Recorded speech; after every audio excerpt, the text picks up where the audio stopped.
All right, ladies and gentlemen, welcome to another edition of the Gathering of Old Men podcast. Myself, Doc Holiday. I think we just lost Jamal real quick. Um, Welcome. Sorry for being late. Had some little technical difficulties. We will get that figured out at some point. Uh, what a week, man. What a week. What a week in the SWAC. Um, we were just having some off-camera conversations about the week that we had this week. I was hoping to have Biz Noop on today, but it is their homecoming. So for those who know Biz Noop as Doug, I was hoping to have him on today, kind of talk about it a little bit. But since we started out off camera talking about band culture, Fayetteville State has been suspended from band activities, even homecoming, which is coming up, as well as there have been some arrests. And I'll be honest with you, Fort Valley State. Fort Valley State. Yeah. So we made a joke a long time ago, a very, very long time ago, about the Marching 100. And out of that time came some reforms. And some people agree with it, some people didn't. But those reforms came in place. From that point to now, there should never be another band incident ever again. That groundwork was laid. Fam, you walk so you could run. Why are we still making these mistakes? And I bring up FAMU because everybody want to use FAMU in their mouth recently. So if they're going to be the topic of discussions, also look at the groundwork that they laid so you don't repeat those same mistakes. And it ain't just band culture. This hazing thing is not limited to band culture. Nope. We've seen it earlier or late last year. Hey, what's going on, Isaiah? Give me a second. It's a little difficult for me working this on my phone. So give me a little second, but I will get y'all messages up. But we here now, and we shouldn't be here. And we shouldn't be here because we send our kids to school to leave better people. We don't send our kids to school to leave in boxes. So kids, and when I say kids, I mean young people in college. If you feel like your safety is in danger, it is okay to say no. No organization is worth your life.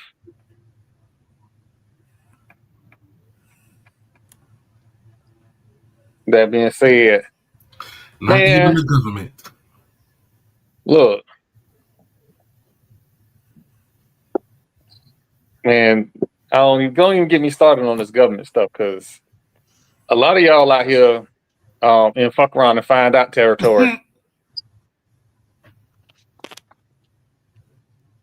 Federal workers who voted for this, military people who voted for this.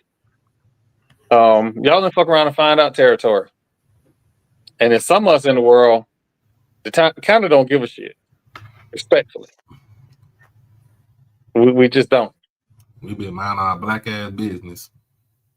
We told you this was coming, and here we are. But that ain't why we are here today. We are here today because it is Miami Hate Week. That's for you. That is definitely for you. That's for you. That's for you. I'm trying to figure out. It's Florida Hate Week for me. But that's for you. There is. Florida and UT do play this weekend. Yes, they do. But I want to say I want to say from the bottom of my heart, fuck Michael Irvin, fuck Time out. Dwayne The Rock Johnson, Time out. They ain't got fuck nothing to Willis do with McGahee, Time damn. out. fuck Dennis Them dudes Erickson, don't even have nothing to do with that school Nothing. except Michael Irvin. And he's just a cheerleader. That's it. fuck Ed Reed. He don't even work We there no always, more. you know, we already say that. No, I don't give a it's shit. always fucking Everybody- though. Everybody at HBCU been saying that. Look, and I'm you know, I'm trying to be the good guy. I Hey, am. Marlo, he didn't say for Jimmy Johnson. He won't say that. Oh no, it's fuck Jimmy Johnson. It is Oh, most well, certainly see, fuck Jimmy Johnson. Fuck Jimmy Johnson and his hair. You violated. You violated. You need some Tums. He violated. You need He some Tums. violated. I didn't violate nothing. He violated. All that damn hairspray. Nobody don't need that much hairspray. Not nobody. That man ain't But got nothing to do with nothing. That man hate for no reason. it ain't hate. How you gonna hate Seminole Nation? Did you pay us to rent the stadium? You know who owned the Hard Rock Stadium, right? I'm just, just putting it out there. Putting it out there. Boy, Lawrence is cheering on his Engineers of Atlanta in the comments, man. I know. Hold on. Let me see if I can on the phone. Yeah, I'm gonna show that on stage. You say Engineers of Atlanta. Yeah, that's their name. What else do you go to Georgia Tech for besides to be an engineer? Be engineer, that's it. Baby. That was it's not a disrespect. Like, it's a good school. that was one of my schools I was gonna go to. Well, G You wanted to major in engineering, didn't you? Yeah. Yeah. The I did. Engineers of Atlanta. Strike again. Yep. So, The boys undefeated. Yeah. yeah, they is. Yeah, they I is. swear, the last time I remember that team was good, Calvin Johnson was the receiver. Demarius Thomas, they had Demarius Thomas. But we are here good. today to celebrate quarterback play at HBCUs. And the reason that I say that is because I read a lot of articles about players and FCS, and I want to be able to come on to the podcast. And if it's a player that I don't know about, I want to be able to get on here and talk about the player that I don't know about. Well, ladies and gentlemen, when they highlighted, and I forget who wrote the article, they highlighted an article. I believe it was Sam Herder, one of those guys. They highlighted the article about the quarterbacks of FCS. And every one of the descriptions talked about how the gentleman their ability to rush the football. If we gonna start this shit, What you mean start? When they stop? I'm trying to figure out. Shit. When did they stop? listen, I realize that the bar is different for HBCU football players, but the quarterback position still revolves around throwing the football. Yeah. And of the 4 players that they listed, the very first thing they talked about was his ability to run the football and his completion percentage. Meanwhile, Christian Peters over there at UAPB is throwing the ball 1,000,000 times a game, spreading it all over the field. You know what? And again, was it TP that talked about how they pigeonhole black quarterbacks into being dual threat, and that's the issue with Shador and Cam Ward? They're not dual threat. They pocket passes, and they just simply don't know what to say or do with them. Wasn't that you, TP? Yeah, that was me. Same should apply. So I'm seeing a pattern for these Canada junior quarterbacks. And who is it? All these people, Zach, FCS Nation Radio, all y'all sold me the bill of goods about that quarterback from Canada Junior State. He ain't even on the squad. We wasted a draft pick on him. Oh, talking about the one that tried to turn into a receiver and a running back? Oh, no. The quarterback from North Dakota State, they actually drafted him as a quarterback. The quarterback from South Dakota State was the one they tried to turn into a receiver, and it didn't work. I mean, because at this point he's 24. He been playing QB his whole life. So I think it starts young, right? Because if I'm telling this kid, hey, you a dual threat quarterback from the jump, and you teach him to run before you teach him to pass. And that's a thing that goes back to Little League, because that's not a big thing. And most youth football, they're not airing the ball out 30 times a game. It's ground and pound. And if you're the best athlete, you're usually either the quarterback or the running back. And if you're the quarterback, then you're taught to run as a quarterback. You're not taught to pass. And then once you get to middle school and high school, you might get lucky and go to a situation where the coach prioritizes passing, or at least makes it an emphasis to teach that particular attribute to his quarterbacks. And what we see is that's not always the biggest thing. It's always, can you run the ball? Can you at least get us down the field with your legs? Now they done went all these years, and finally you get to varsity in high school, and now we throwing the ball. Now, if you got it or you don't, because you ain't been taught it.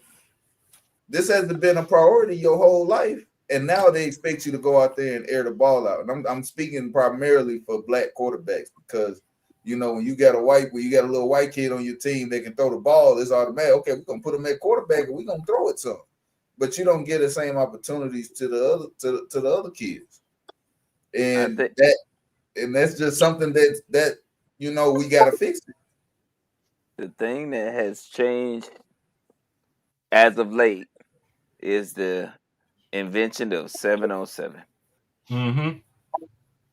That is a pure quarterback-driven.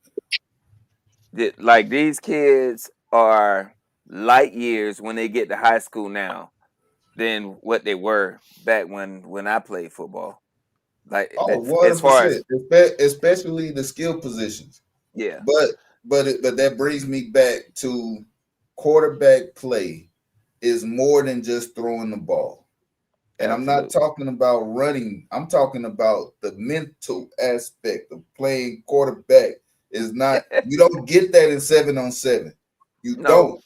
You don't have a rusher. You don't have. They not finna hit you in 7-on-7. You ain't got to step up when they got blitz. You see the linebacker about to blitz, but the only way you can properly deliver this pass is if you step up into the pocket and throw it. There's so many quarterbacks, they won't do it. They'll drop back, they'll hang, and then next thing you know, the ball floating in the air, and that is migrated. That's the best thing I used to like to see, because I played safety. I love ducks. Ducks are going the other way. And that happens far too often because these quarterbacks aren't taught how to step up properly in the pocket. They patting the ball. They're staring down receivers. And then now when we get to college, we expecting them to work miracles. It just don't happen that way. So that's why we starting to see these quarterbacks come from up north where they throw the ball. They coming from, we used to say Canada Junior. Yeah, I go get me a Canada Junior, because I tell you what, if he's athletic and he can throw the ball already, then that's already half of my job done. All I got to do is teach him how to use his legs, because if you know how to throw the ball, then you're already one step. Because it's easier to learn how to run than it is to how to stand in the pocket and deliver the pass. I promise you. Well, and again, I'm only saying this because And on the FCS level, it is easier to win with quarterbacks who are mobile. But like I said on Twitter, are we developing them to the next level? are we developing them to the next level? Now, I'm gonna tell you like this though. When you think about it, what is a pocket quarterback? What is a pocket passer? We ain't got that anymore in the NFL. We probably got maybe one, probably, you know, you count a handful, you know, on one hand who'll just stand up in there in the pocket and just rifle it down, you know what I'm saying, rifle it down the field. But we ain't got those type of quarterbacks anymore. You got a QB that throw and a mobile. That's not considered a dual threat, but they can throw the ball. Their first instinct is to throw the ball. With and you are mobile. You are mobile enough to get away from the pass rush. You are mobile enough to sidestep and find you a passing lane. You are mobile enough to, let's say, if the pass rush is coming out the backside, which is your weak side, hey, go on and scramble for about 3 or 4 yards. Move up in the pocket. You know what I'm saying? You know. I'll use Brett Favre, for example, right? Yep. I'll give you Brett Favre, man. Brett Favre wasn't the greatest athlete by any means, but he knew how to buy time to make plays down the field. The goal as quarterback is still to deliver the ball down the field. Yep. Just because you can use your legs and take off don't mean you need to every play. For one thing, career longevity is a thing, because if you out there getting your bell rang, you're not gonna last too long. I don't care who you are. So if you got to use your legs to get away from these fat dudes rushing you to deliver the pass, then that's all the better. But that's what I say. It's easier to teach somebody how to use their legs than it is to teach them how to stand in the pocket and throw the ball. Mm-hmm. Just to what Doc was saying, like, you just got to have a little wiggle. Just get out of harm's way and hit the open man. Because if you get in the pocket for 5 seconds, somebody's open. Yeah. Back in the day, they didn't have people that were 6 foot 4 or 5 or 6 inches, 300 and something pounds, running 4.5s and 4.6s and 4. They didn't have that. That's a runaway train right there. You can stand in the pocket. The level of athleticism has evolved over time. Yep. Right, because we look back when Michael Vick was playing, he was like one of the only ones that's running around with speed like that. But a lot of the defenses didn't have the speed to compensate to be able to even try to stop him. And Vick played today, it would look a little bit different, because we see guys like Michael Vick. If you want to compare anybody in the league right now to Michael Vick, I'm looking at Justin Fields. No, I'm looking at Justin Fields. I'm looking at Fields and the way he plays. Yep. And it's, the similarity get me every time, the way he's able to get out of trouble in the pocket and then get up the field. Lamar Jackson, he's somebody that has revolutionized the game from the ability to throw the ball as a African American quarterback who is also one of the best runners in the league. Because when you pair those things together, it's a nasty combination.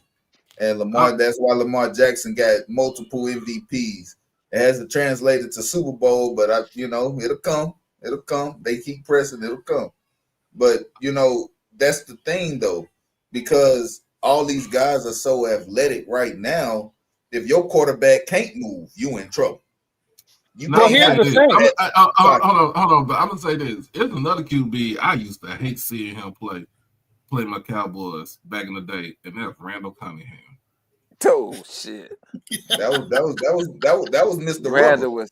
Oh my gosh! Randall Cunningham ran the ball because he was that freaking athletic, but he moved himself out of he was so athletic he could move himself out of the way to find passing lanes, and then just so athletic that this dude was a fucking punter. But you got to think about it. When he was early in his career with the Eagles, they didn't win. He made great plays with his legs, no doubt. One of the greatest scramblers of all time. Oh, yeah. But when did he actually look like an elite quarterback? When he went to Minnesota. When he went to Minnesota. And the priority. And he had a quarterback coach. He had a quarterback coach. Yeah, Brian Bennett was his quarterback coach. That too. But the passing was more prioritized. He didn't have to use his legs every play to try to make magic happen. God bless the dead. But Buddy Ryan did not believe in offense or a quarterback coach. But I'm gonna bring this back. But I first want to introduce Doug. I want to introduce Doug. Doug, Alabama State alum, came down to Tallahassee. So disrespectful. Hey, with brother. Hey. You ain't supposed to be telling that man beating like that, man. Come on. So hold on. I seen the tweets immediately after the game. We're not gonna act like he ain't tweet just because I'm hospitable. We ain't gonna act like I ain't see the tweets. You know he said something. But listen, they got them a win in the rivalry, so I gave them a break. And you still got your eyebrows? I guess I didn't bet my eyebrows on that game. But no, eyebrows on that game. Since we got to this damn league, it's always been FAMU and ASU or something. It's always gonna be something. I'm one of the ones that I understand. See, I know my school traditionally is a basketball school. I'm not one of those people that know that think that we have won in football. We won when I was really, really, really young with Reggie Barlow and Downtown Reggie Brown and that group, and we won with my classmates, Tavares Jackson and that group, and it took them transferring back from Power 5 schools to come back to us for us to win. And we kind of had that stretch and we went through the Cole era and all that, but we didn't really, win. Even in the Cole era, we were like 7-5 most of the years, but it was just so much electricity around us. So I'm not 1-1. So that's why I'm always act like I've never won, even when I have won, because I know how it is. And even when I do win, I'm still act like I've never won because I think you should celebrate. You got to celebrate in a positive nature. Celebrate with your folks. My dad, I tell them all the time, my dad and them are the reason we've never won because, they had this thing where we get coaches. We love our coaches. Most time they're family. They become family, and then we don't want to remove them sometimes when things go on. So I tell them a lot of times, my dad and them are the problem because they donate, they give to the programs, and it's not about, they don't have an accountability because they be okay, But yeah, I was talking smack. I walked in and out the stadium with my drinks and everything. I had a good time down there. And honestly, the last time I was in Tallahassee, I didn't come the last time we went down there, but it was like, I think when it was right before, might have been right before y'all came. No, it was the last time. Maybe the first time y'all first got into the SWAC. And it was a ruckus crowd. And I want to say that game was at like 4 or 5 o'clock or something like that, or 3 o'clock, 4 o'clock. But it might have been later on in the year. So like by the time it got to the third or fourth quarter, it was nighttime. They actually got videos of me saying, hey, load up the church bus number 11, church bus number 10. It's time to go. It was the third quarter when I was saying that. But it was just such a ruckus crowd. And when I was actually really, really surprised, and I know things changed with students, and the students were there, but it didn't feel the same when we pulled up on campus, even though it's a different brand of students. Like, not only that, we call the students they got now nerds compared to when we were in college. We was a little bit thuggish. These kids are different. I'm gonna say this. 3 o'clock games, that's bad. 3 o'clock games is always gonna be like that. They man, and it's a lot of times it's everywhere. We all have that problem, especially down south. Normally August and September games. I know for us, August and September games are at 6 o'clock. But now with the TV, the YouTube, and all that, they started moving them up to like I think the last one we played at 5. We played in Mary's adopted kids at 2 o'clock on Saturday. And we used to always fuss because August and September, we get night games. I can tailgate all day. We can kick it. I'm ready to go to the game. All right. And then we get to October, November. They would naturally put the games at 2 or 3 o'clock just because that's what they've always done. And I do think we do have to, but it comes, with all the media rights and all that stuff. I think we do have to kind of get more control of it, but that comes with us supporting our programs. That comes with us being there. That comes with us paying money and saying, hey, look, and I don't know nothing about all that media stuff, but I can, hey, look, if you want to schedule us and have us on camera if you want our stands to be crowded, for us, we need to be at 5 or 6 o'clock. And it is really, really hard at 2 or 3 o'clock. The crowd is not the same. You literally can't even tailgate. Like, you know, man, you can't. Like, it's about a 2 o'clock game. Hey, but here's the thing, though. It be too damn hot out there until 2 o'clock in the afternoon. Man, it was hot. Like, we left Montgomery Saturday. Yeah, it's too hot, man. We left Montgomery Saturday. It was cool, and I'm living in Birmingham. It was cool. By the time we got to Tallahassee, man, it was hot, man. Like you say, ain't nobody jumping up and down, and it's 80 degrees, 85 degrees, 100% humidity. Look, you mess around, jump up one time too many. You pass out right in the stand. I'm just saying, like, for real, like, come on now. That first game I went to in Jackson, we played Hampton.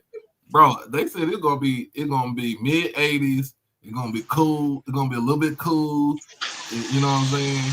Ain't that much humidity. I'm like, these niggas done lied to me. It was 90 something. It was like 95 degrees with 98% humidity out there. I'm on the sideline taking pictures. My mama on the sideline cussing everybody out because she hot as hell. I'm like, man, these niggas done lied to us. When I walked in the stadium Saturday, it was literally, I had just got in there, and it was a older, and you know, we got to think about older alums and older folks that come to the game.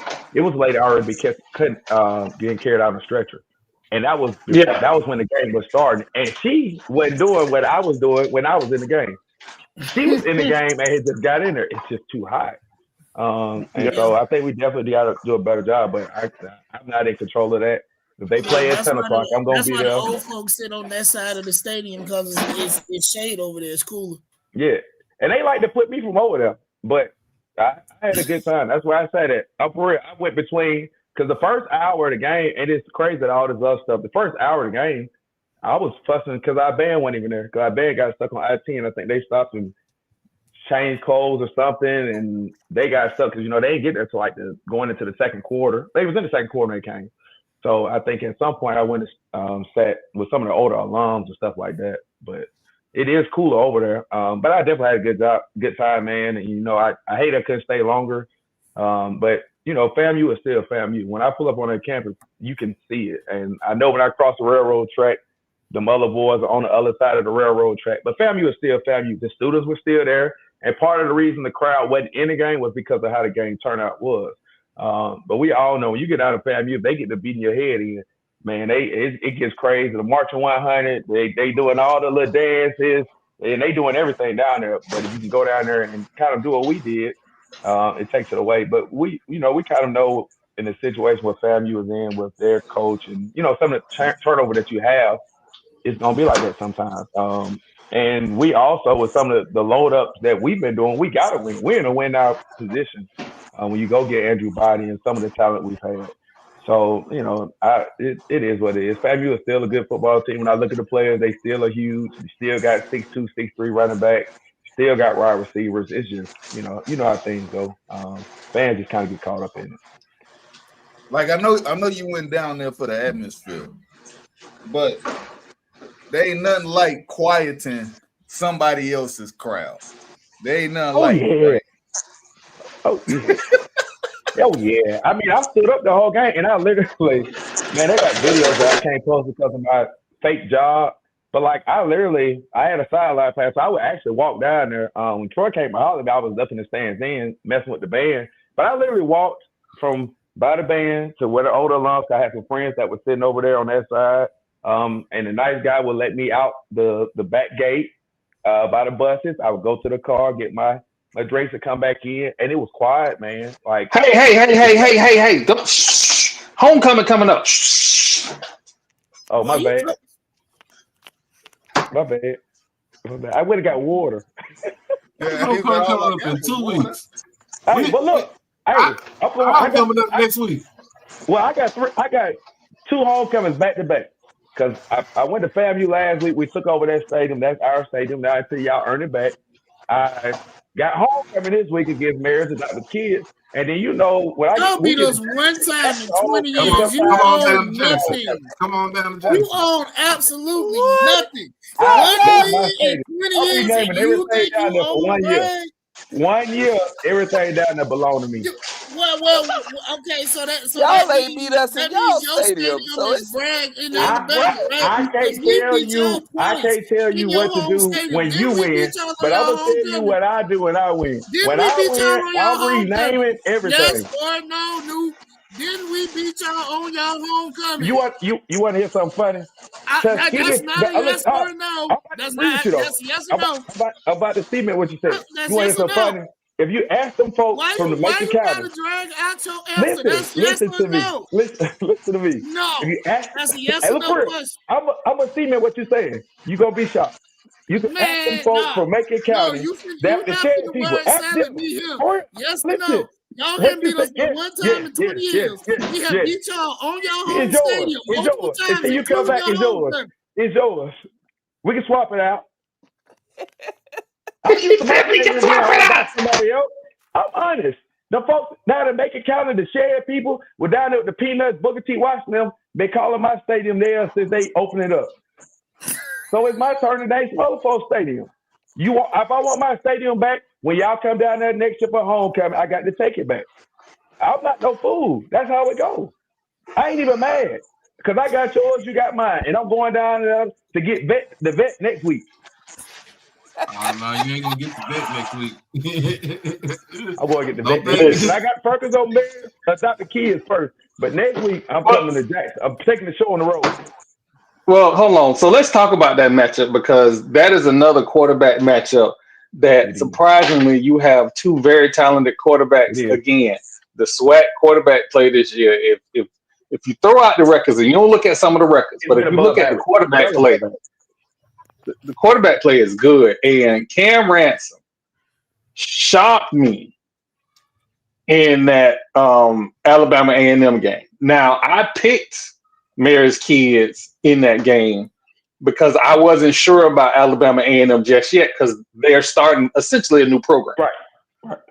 But Cam Ransom is something to behold. He can play. He can play, and with the parts they have around him, he can play, man. And that's the thing. I think that's what have been. I want all of us to do well, except when we play each other. And even then, I want a good product. That's like watching football on a Saturday. You want to see good product. And so this quarterback play, and if you start at the beginning, it goes to coaching. Coaching, the quarterback play, and being able to use those positions and use those players around has been really, really good. And they've got two guys that have thrown for like 700 some yards and 600. They got two of them. Yep. They got two of them. Bethune got a guy. We got body. Like everybody had. Like that's how you really get better. And along with still being able to play some defense and things like that. We know Bethune is really, really good. We're not taking it for granted. I've been moved on from the FAMU situation because I know I got Bethune coming in here, and they want blood, or Hornet blood, and they can play. They can score. They can score the ball, and if we don't stop them, and we get caught up in homecoming, and we get caught up in a concert, and we got a lot of bros, got a lot of noobs on the football team, and they get caught up in the partying and all that, we're gonna be in trouble. So but like I said, the quarterback play has been really, really good. And defensively, the SWAC we can compared to what they think we can play some defense. But the quarterbacks lead the league, and you need the quarterbacks to be solid in your league to have a very, very successful league. And you look at Jackson and what they got, and FAMU, and man, look, you got to be ready. And I know FAMU got some quarterback issues, and I'm glad y'all ain't play who y'all wanted to play. But Don't start. I'm just saying. Oh man, I'm just glad y'all ain't put him in. He come with some football. I'm just saying, I ain't go to FAMU. I know who y'all should be playing, but I'm glad y'all didn't. We all know who should be playing. The only person that don't know who should be playing is the man that's getting paid a whole lot of money to make decisions. But I will say, there are no buts to that. I ain't with dog no coach. I know folks, but I will say we had a lot of. I didn't say nothing wrong, Troy. I remember when we had a quarterback a few years ago, and he came from this was like Erod first couple of years, and he came from Auburn. And I remember him being at Auburn, and I go to Auburn games all the time. And there's no disrespect because the kid is a great kid, and he can play. Just sometimes things don't work out. But he came from Auburn. I had never heard of him when he was at Auburn. Really, I had never heard about him when he was at Texas. And we got him, and we were in a situation where we had to play him. And I know sometimes that goes into it. Okay. Well, I'm trying to give him an out. I'm trying to give him an out. Because we have multiple quarterbacks throughout FAMU's history. I think Jaquay Neely was one of them. He wasn't supposed to play. He was over there on the bench. Still, the quarterback got hurt, and he never got off the field after that. Yeah. So we had Keys. What's the kids? Keys that we had last year that carried us. That once everybody got beat up and hurt, and he played solid for us. Won a Madison City Classic again. So like you say, man. But at the end of the day, got to put the best product on the field. I mean, I'm glad he didn't last week, so he can do what he wants to do next week. And make me no difference. Me and Marlo need to sit down and discuss the Magic City Classic because I don't know if we're gonna have to drive through Louisiana to go to Southern. I think a better trip might be the Magic City Classic. Magic City Classic gonna be a fun one. It is always fun. But that's why we got to win this week. And them got a tough one down in Mobile this week. And years ago when I was young, and even though Bama State and A&M don't have a history of winning a lot of championships, when A&M and Bama State are at least competitive and pretty good, those Magic City Classics are really, really good because it affects it. But it is a fun time. It's a family atmosphere. It's different when you don't live in Birmingham and then when you do live in Birmingham. So like me living in Birmingham now, I really, really understand. But it is a fun trip, man. And I mean, but y'all go to Southern, y'all want to see the lights and all that, and they got a light show down there. And I didn't see them last week. Y'all ain't even. Is the power still on at my stadium, or is it like dark? I didn't see the light. I just asked. I didn't see it. Like even when I got outside, like I didn't see any lights or anything. It was at 3:00, man. I mean, I just, flicked the lights or something. I just wanted to make sure my power was still on at my stadium. Habitual line stepper crosser. That's what he is. He is a habitual line stepper crosser. Hey, look, until I get Waffle House hat I got on, I'm open 24/7. Not a mistake. We open 24/7. So, apparently, y'all got into some little Instagram beef with that school in Daytona over their promo for this week's game. And shout out to young Bryce at Bethune-Cookman, who is a very good SID. Shout out to him because he kicked it off. He did. He did what he's supposed to do. That's a promotion for the game. And I saw what's the Carter Stan fan name? I don't know what Beehive's real name is. I don't know her real name.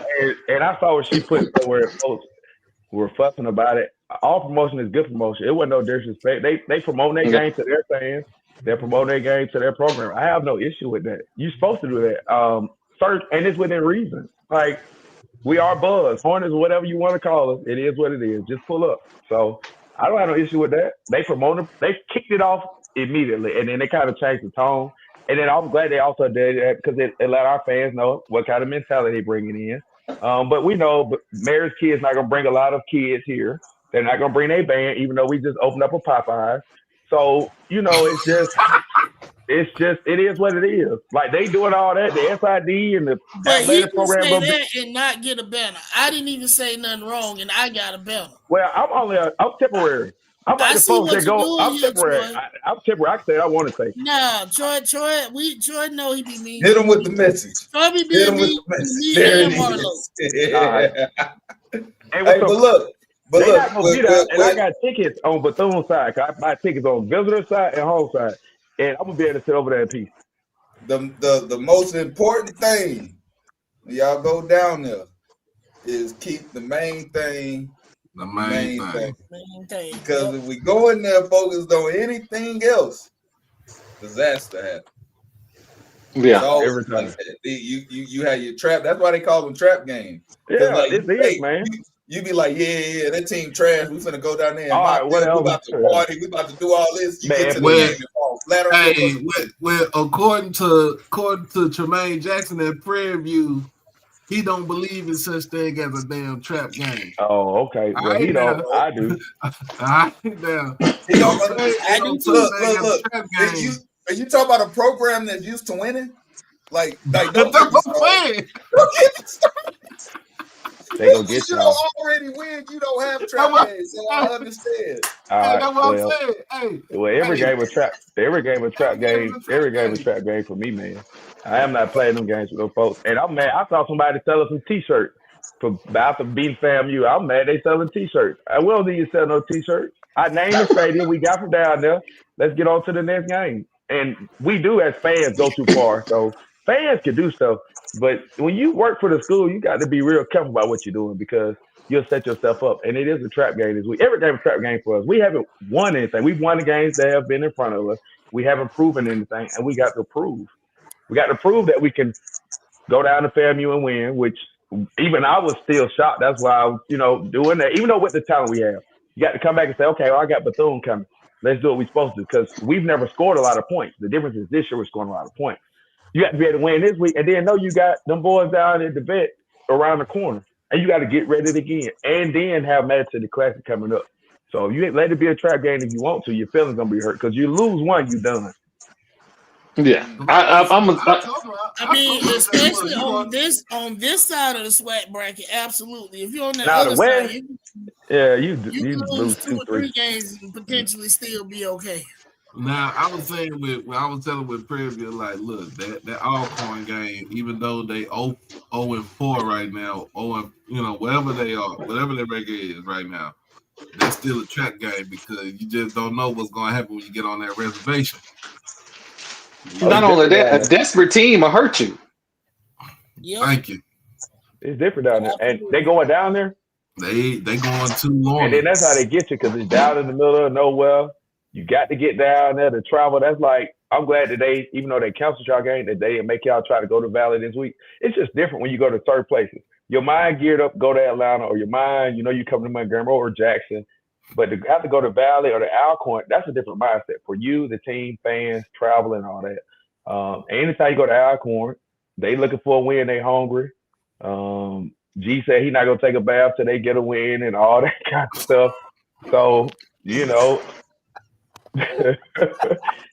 they hungry, man. So it ain't like, naked.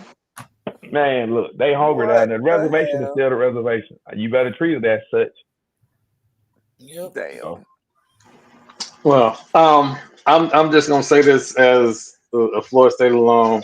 There is a such thing as a trap game. I don't know who keeps scheduling us on Thursday and Friday nights. We should never play them games. It is. The AD y'all got. Ski mask be tripping.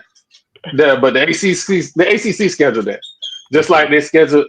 I had to pay for a hotel TV one night. We lost to Louisville on Thursday night.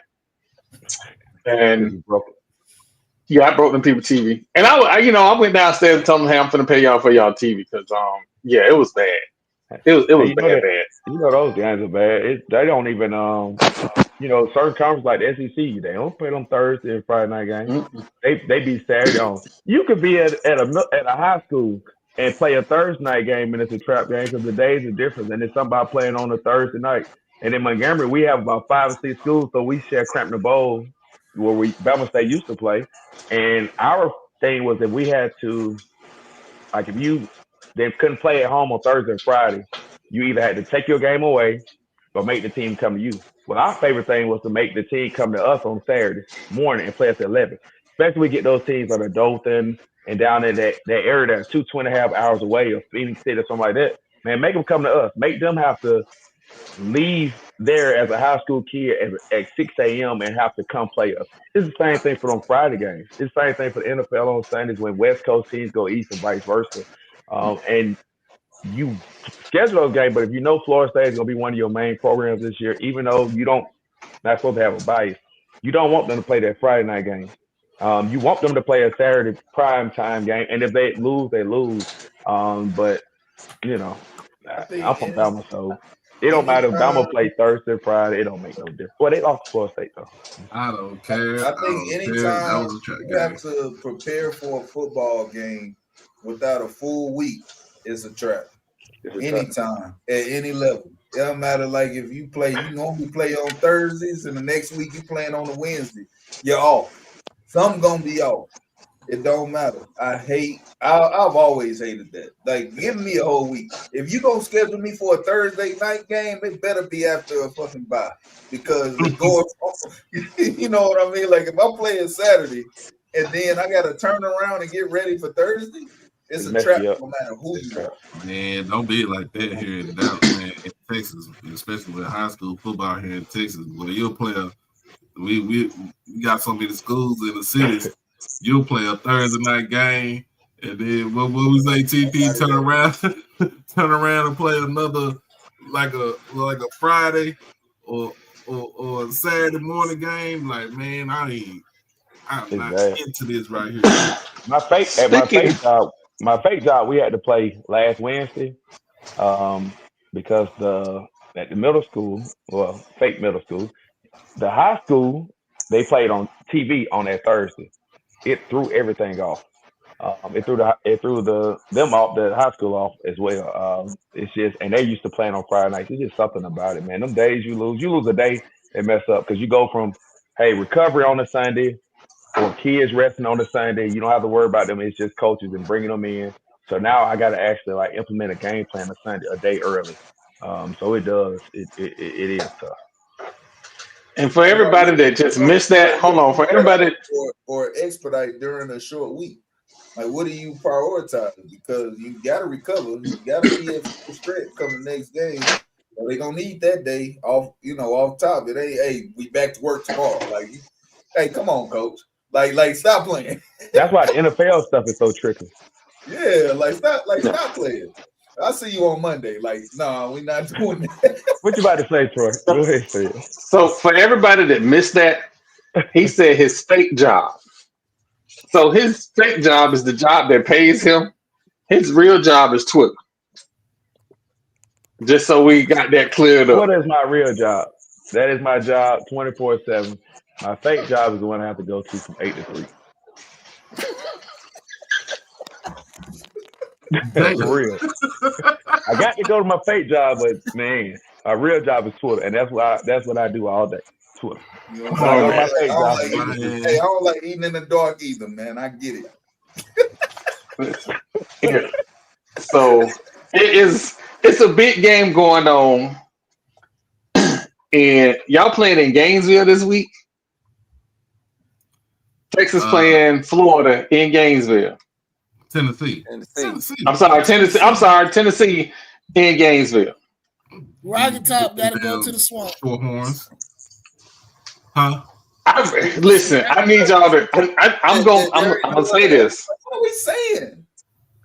I'm just gonna say this because I'm not rooting for either team, but I don't want Florida to lose so they can keep their head coach for another week. I just want them to suffer for one more week.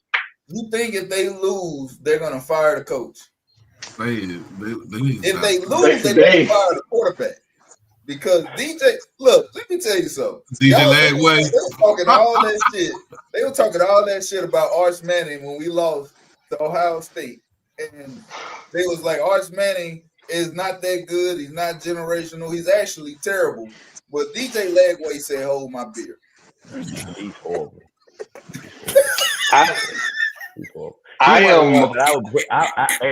He one of the ones I'd be like but they paid him that money though. But man, you need to put a U-Haul truck in his residence, man. Like, you know what? It's crazy. You know why they did that, right? You know why they did that? Because he looked like Cam Newton. Yeah. But so my thing is, why not even hit him? They didn't even let him hit no reset. They let that man throw 5 interceptions. Sometimes mentally, you just need a reset. Like, but okay. But you have to. Yeah, all things considered with DJ. At the time, I think when they played Miami, he had only practiced like 5 weeks since January. Yeah, was that last year? Oh, yeah. He was in a walking boot during training camp. He was in a walking boot during training camp. He can't stay healthy. That's probably a bigger issue than he can't stay healthy. I think he got hurt at the end of last season too, didn't he? Mm-hmm. Yeah. Then he got hurt. But again, went in the Gainesville and walked them down last year. Like, what are we saying? Listen, TP said he looked like Cam Newton. I look like Morris Chestnut in the dark. So what are we talking about? I'm talking about the measurable. Like, what are you talking about, Troy? I'm talking about measurable. Listen, in the dark, it runs a 4.5. If that ain't the same build as Cam, then I don't know what is. What other quarterback can you say passes the physical? I'm talking about the physical eye test. What are we looking at? And they felt like they missed out on the last time because they had Tebow, but Tebow got them championship, so it is what it is. They were like, well, all right, round 2. And he athletic, he big, he can throw the ball a mile. Hey, but what Denzel say? You can pitch it, you can throw it a mile, but you can't pitch it 2 yards. Now, okay, hold on. I hate the way that they do the SEC right now with the scheduling. We don't play Tennessee. We don't play Florida until November the 22nd, the week of Thanksgiving, the weekend before Thanksgiving. Why? Yeah. Why? Because I'm so used to seeing Florida the third Saturday in September. You know why? They got that they changed the schedule and they told y'all when they brought Texas A&M in, when they brought Texas A&M and Texas in, they told y'all some of them rivalry games are gonna change. They changed. As long as we play A&M last, I don't care. Oh, that's going. Where y'all playing? Where y'all playing them at this year? Y'all playing them at DKR? I'm not sure. I have to look. I think it might be a mutual field. We might play at the Cotton Bowl. It don't matter, huh? Mm-hmm. It don't matter. We don't show up. Listen, and again, since y'all want to bring up fake baby Jesus, fuck Tim Tebow, fuck the ticket lady, fuck the first chair flute player, fuck the band director. Fuck all of them. Let's go now around here. Put that damn bat on. You probably ain't like Percy Harvin either, because he was on y'all. Hell no. He wore y'all out. Percy Harvin wore y'all out. Listen, everybody talk about Percy Harvin. Harvin would have wore a lot more people out had he not had the migraines. Listen, Percy Harvin wasn't as bad as Fred Taylor. Fred Taylor was a fucking problem. Yeah, Fred Cole. That's a different beast.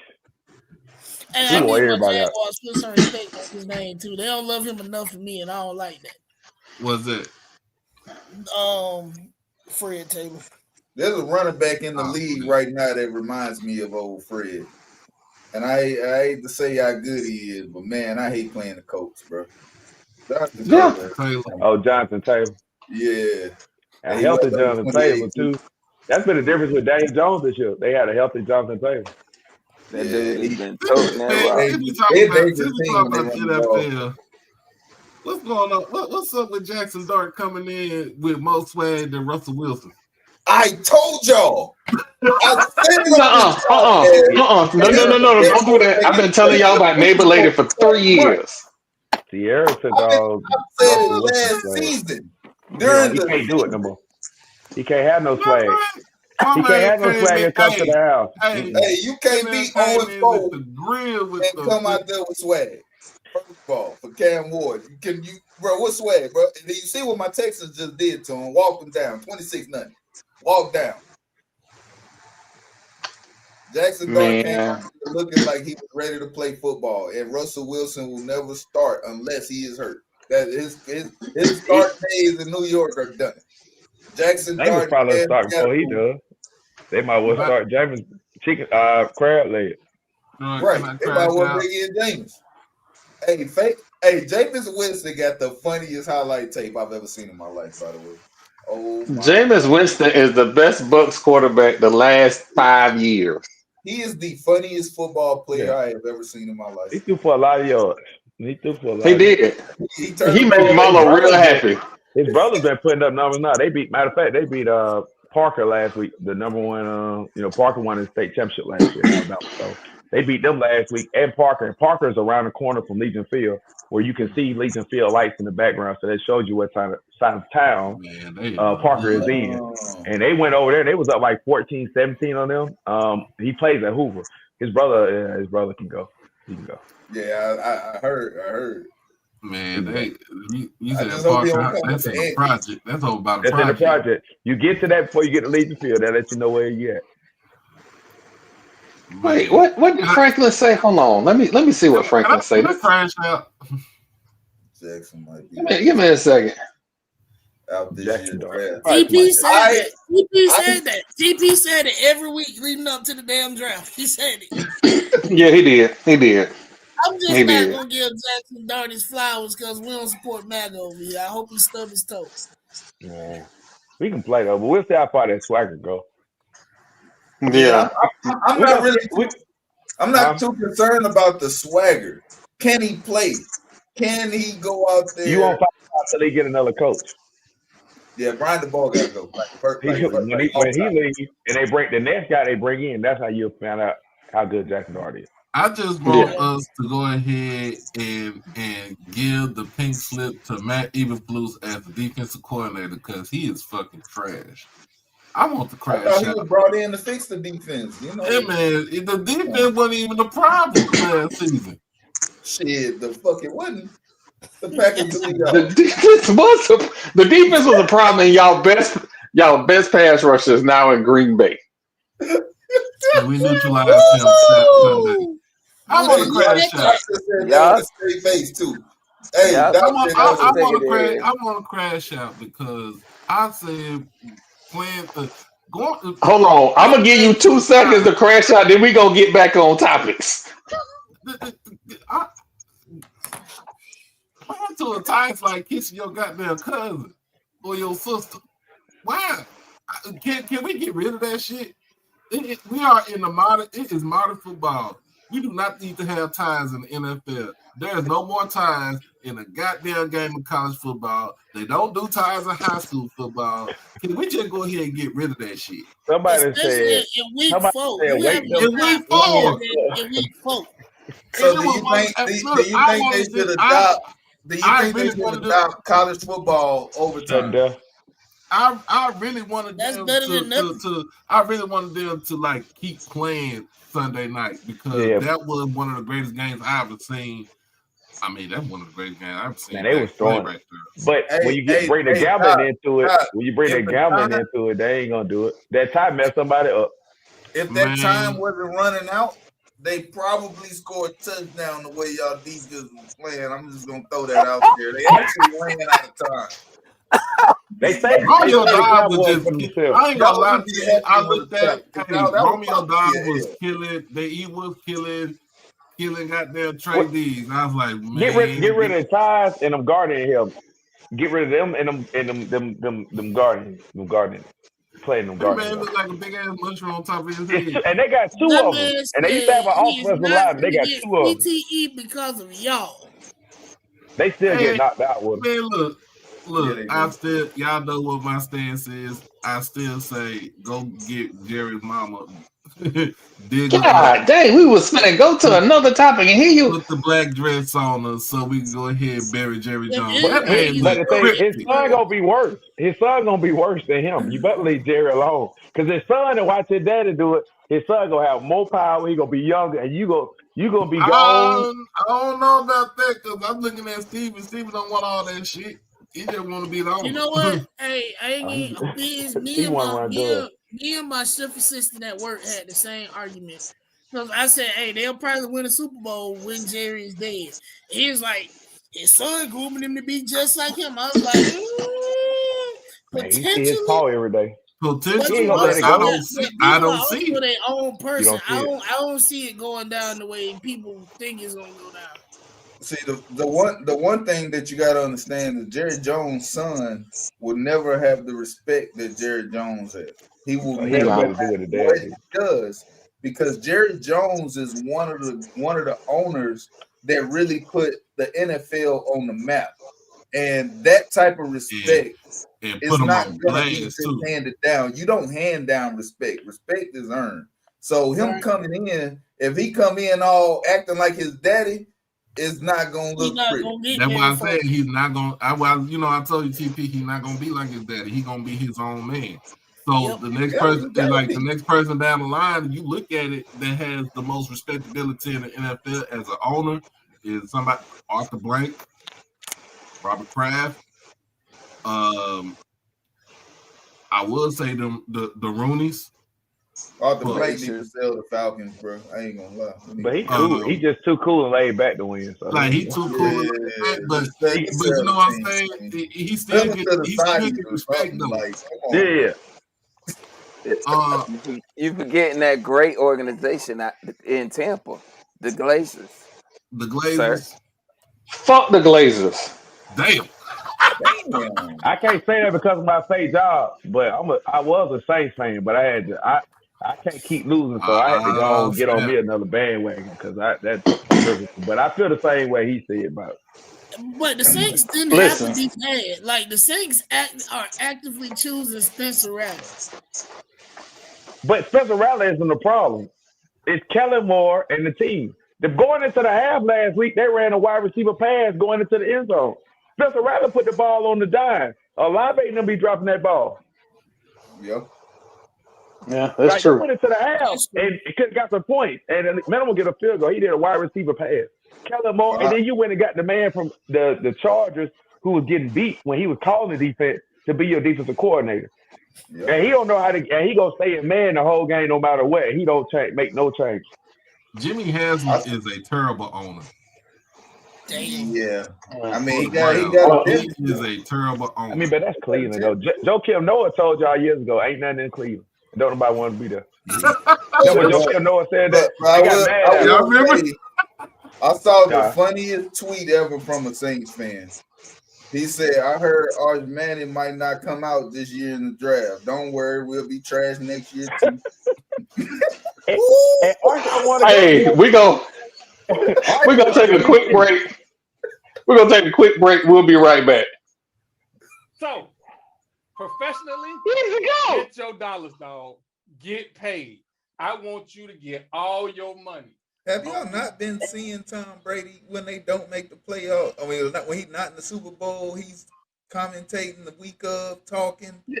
The when numbers it's in the go off crazy. season, he got his hair. Look, I said a long time ago, Tom Brady ain't a football player. That's a model. That's Mr. Giselle. I mean, that's come on, Mr. man. Giselle. And like, damn, this man is. He been what more do he have to do to be a man? I'm sorry. Let's not do He that. is a boy, Hold on. Let's not act like he was a little chubby around the waist until he met Giselle. Because when he was with that actress, he wasn't working out like that. He wasn't eating like that. He got with Giselle. He started eating right. Oh, man. So he wasn't winning Super Bowls. I'm talking about he doing Pilates and shit and plyometrics. He doing all. Come on, hey, man. look, I'm gonna say it like this: Tom Brady made a transformation at some point in his professional career. He went from "I'll have her home by 11" to "She called me daddy too."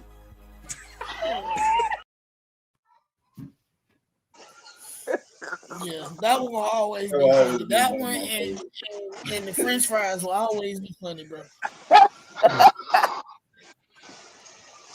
That shit's crazy. Well, so in the MEAC, there is a very potential big game this week. Delaware State is playing Monmouth. I think Monmouth is a top 10 team, top 15 team, and Delaware State is leading the nation in rushing. So we're about to see what's really going on.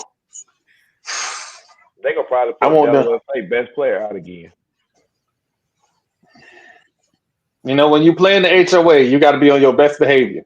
The man handed the man the fan. He had the man the ball. He high fived some fans and they put the man out the game. That was insane. I mean, I've seen worse, and I've actually promoted kids doing worse. And he did. He had a level 0. Yeah, he didn't. But I mean, I guess that goes hand in hand with the overarching issues with officials on every single level. Like the NBA is around the corner. I'm not looking forward to those officials.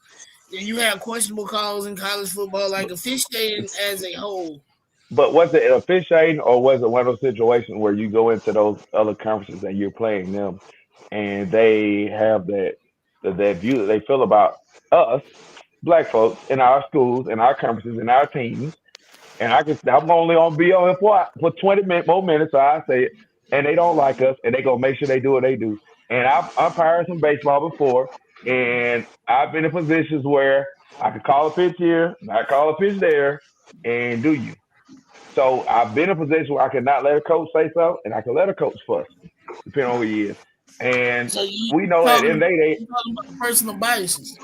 the personal bias. And when Deshaun Jackson comes in there, and he's done more than I thought he would do. When Deshaun Jackson comes in there with braids, tattoos on his hand, and I know he's a great. I mean, he's a great guy. He's been doing well up there. But when they come in, they look at him, and they look at what the boys, they look at us, and you know what they're gonna do. Those folks, their folks, and officials will always tell you, man, I got to come back here and give a check. Mm-hmm. And that's what they did, and that was the difference in the game too. And they still did a really good job and almost won that game. But we know what it was. They weren't gonna let the black folks come down there and win no game. It is what it is. Are we talking about Dell State? Yeah. Yeah. Yeah, they had that 31 point. I mean, over that was absolutely insane. Yeah, that was crazy. Yeah, EB. Yeah, EB. I'm on a mic. AT&T. Yeah, I'm on a mic. Yeah. AT&T don't need to be nowhere in this conversation. You the only reason she in here tonight. You the only reason she in here. The only reason. Because you can't find no AT&T fan nowhere. Well, except for Dave. But Dave don't have much sense. Dave is a little bit crazy. He been arguing about bands now. He don't even talk about football. Dave don't even talk about football no more. Dave talk about bands. And matter of fact, I already seen the screenshot because EB been asking for some Bama State gear, but I can't give her none because she's janky. She all that losing program she got. She want to come over there with us. No, we ain't got no room on the bandwagon. Oh man, let me go. I have to do this for a guest. A good Christian guest at that. That man ain't no guest. He family. What the hell you talking about? That's our cousin right there. Yeah, our family's real. Because I'm gonna be down there with my other family next week. What's up? I'll be there. I'll be down there too, and I can't rename the vet because it's legendary. But hey, at least you respect you on that. But when we owe y'all ass with the vet gonna be rocking this. We owe y'all ass with them 2 years ago. Y'all don't owe us. Now, y'all owe last year. What y'all owe us? Why y'all owe us? Y'all just trying to find a reason to mess with folks. That's why I like y'all. When y'all came to our homecoming 2 years ago and y'all beat us at our homecoming. We owe y'all. That was our homecoming. You know what? Listen, I'm gonna say this. I pray that they schedule us on their damn homecoming. Ain't that the favorite line? Hey, I was looking at it too when they did that schedule in 23 when TC became the head coach, and I was like, man, Dion dodged a whole bullet for real. E-Rob was on his ass. Man, Jackson. I remember when it's always like that with Jackson. Jackson is. I ain't gonna call y'all big brother, but I know I'm not one of the fools to say it. I'll say it. I know who my big brothers are, and our old strength coach. What's his name? That's down there at Jackson. Was the strength coach down at Jackson. He's still down there. And I remember them fighting in the end zone, the ball all year. There's always been something going on with Jackson, and that's just part of the rivalry. It can't go too far sometimes, but man, Jackson's still Jackson. And I look forward to the vet next weekend for real. It's gonna be rocking down there. Y'all always there is a guy that's doing attendance around FCS and FBS, and there has been some FCS attendance numbers. And this is why I tell y'all people who don't want to listen to me, capacity is more important than your number that shows up to the game. And this dude gave attendance by person and capacity. And the capacity for some of these FCS schools, how you have 120% capacity? So from now on, we're going to redo these SWAC numbers. So I'm going to tell you this. And it's a school, and I'm not going to call their name. It's a school that sells family packages, right, of season tickets. They started doing it years ago. They sell family package season tickets. So you can buy one ticket for $110. You can buy 4 tickets for like $360. And every game, their numbers are going to always, no matter how many folks are in the seats, they're gonna always be high because they sell family packages. So it don't make sense to buy individual tickets. I'm not gonna call school name, but I know who the school is, and that's what they do. And also they making money off of it, but they count those tickets. So if you bought a season ticket and bought them for it, they gonna go ahead and count that as a. Yeah, that sounds like that school in Huntsville.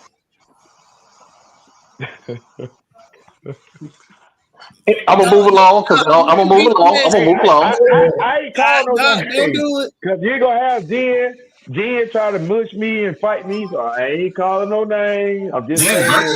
Jen's birthday next week too. Our birthday next week. You know who it is. I mean, there's a few of them do it, but and this is the problem I have right here. This is the problem. They always want to tell something. It's the coalition. I don't care. I talked to Jen earlier. Jen don't respond to messages. She responds to tweets, and then I called her on the phone, and she know what it is. It's October. At my fake job, one of the people that work for me, I put a note on their desk that said the A&M win last week. I'm asking for a friend. It's October. I don't like A&M, and they know that. Also, I don't like Jen as an A&M fan. I like Jen as a person, as a church member. But I don't like them. I don't care nothing about A&M. Tell Jen. Shout out to Dr. Kanisha. Her birthday was yesterday. Shout out to the good dog. She was double face though. She a jank though. She need to take that double face stuff off. She need to go back to the MEA. Yeah. She went to school in the MEA, but she is surely SWAC, just like everybody else around here. Well, she be all in SWAC folks' business. She be in SWAC folks. Hey, she good for us too. That's Cooper Road, Louisiana, right there. Well, Norfolk State is playing Hampton this week. If I'm being honest, I don't know who's gonna win this game. That's the Battle of the Bay. Yeah, that's the Battle of the Bay. They gonna probably have my sister went to Hampton. My best friend is the shrimp coach, Cedric Quinn. He's the shrimp coach at Norfolk State. All I know is he went to Bama State and put on the uniform. He gonna be the quarterback for Norfolk. Man, I'm gonna say Hampton, man. I've been to that game. That game be rocking too, man. And they gonna be waiting for Vic too. And he from the area. Give me Hampton by 14. You can't be honorary SWAC, EB. Nobody wants you. Hey, God dang, she's staying here in Texas, so she's honorary SWAC to me. They don't went to that the KFC conference with the Colonel, and now they trying to find them somewhere else to go. We'll accept Dr. Kanisha because she's still family. She's still in the, but y'all left. Y'all stay on that side. Go 0-12 or whatever y'all is. I'll say this, and I know a lot of people at A&T talk about their alumni giving and their fundraising. I'm gonna be honest with y'all. I donated probably 3 times to A&T because of the bet fake bookie program that we had, the Johnny Black program. They will retarget you for donations every week. So much so that I got an invite to a party during GHO. So they're doing their part to raise the money. They're trying to, it's just up to the alumni to get in and give. And this just don't apply to A&T. We all got to try and activate our older alumni to give to the programs. It's not just A&T, so I just want to make sure. The older or the younger? I thought it was the younger alums. It's the younger. Okay, A&T is the younger alums. Okay. Yeah, it's the younger. The older alumni give until they can't anymore. Them younger. It's the folks that pay tithes at church still give alumni donations. The folks that don't believe in tithes, that hold their money, so they go buy these bottles, ain't giving no money. The folks in my era, down and below, they're not giving any money, and it's some years we're gonna run into issues now. Those older alums be the ones that when they pass on, they'll give some money to their loved one, but they'll make sure that money go to their alma mater. Yeah. I mean, you got alumni that's leaving entire life insurance policies to I never realized that until I saw a story for like Auburn or Alabama, one of them schools. and they were talking about how they were leaving the insurance money, and then it's crazy. We're talking about this one. I got an EDS from Auburn and Montgomery, which is up umbrella up under Auburn University, and they send us emails all the time as alums. Hey, we can sign you up for this life insurance policy, and you can automatically give 20% to the school once you pass away. And all you gotta do is click a button, and they always set it up. A lot of times, we don't like to talk about death and things like that. But however, I mean, if I leave, I want Bama State to be good. I want them to be able to pay for the life down in Tallahassee. I still want them to be able to do what they need to do, and make sure that my stadium number 2 is always good. So I definitely am leaving my school something because I got 2 stadiums I got to pay for. Younger Troy. Younger Troy. You know what? I'm gonna say this. It's Miami Hate Week. It's Miami Hate Week. Back in the day, there used to be a burnt orange box Chevy that used to be on campus that had an ibis on the front. When that car ended up on blocks, that was the greatest day in Seminole history. Hey, y'all see my pen? What my pen says? This for Jen right here. And EB, you see it. Go tell her I got it on. Lord have mercy. Lord have mercy. And I've been trying to get Jen on the show too. It's home, Kevin. I got to get to the gun. This for Jen. This for Jen. Other little account. This is for Jen and everybody and them everywhere. Sam Shade, Dark in the Shade, Bama State by 21. We'll see them in a couple of weeks. They know what time it is. Oh, Lord have mercy. You know what? This, as I've said before, we don't want rational fans. Rational fans don't sell season tickets. They don't buy the merch. We love the irrational fan. Man, look, drive safe. I'm very drive safe. Because I'm the person that when we lose, I pack up all my stuff at the tailgate, get in my car, and go home. Don't nobody say nothing to me. Matter of fact, that's why I don't like those folks that make it count at the peanut factory. Because I've had, and I'm going to say this, first of all, I appreciate y'all being on. This is the first podcast I ever been on. Normally, folks don't let me on this show. I really do appreciate y'all. Y'all really do. It's positive. I always come back. Honestly, I've been trying to get on a lot of them. Nobody want to let me on it. But I will say, I am irrational.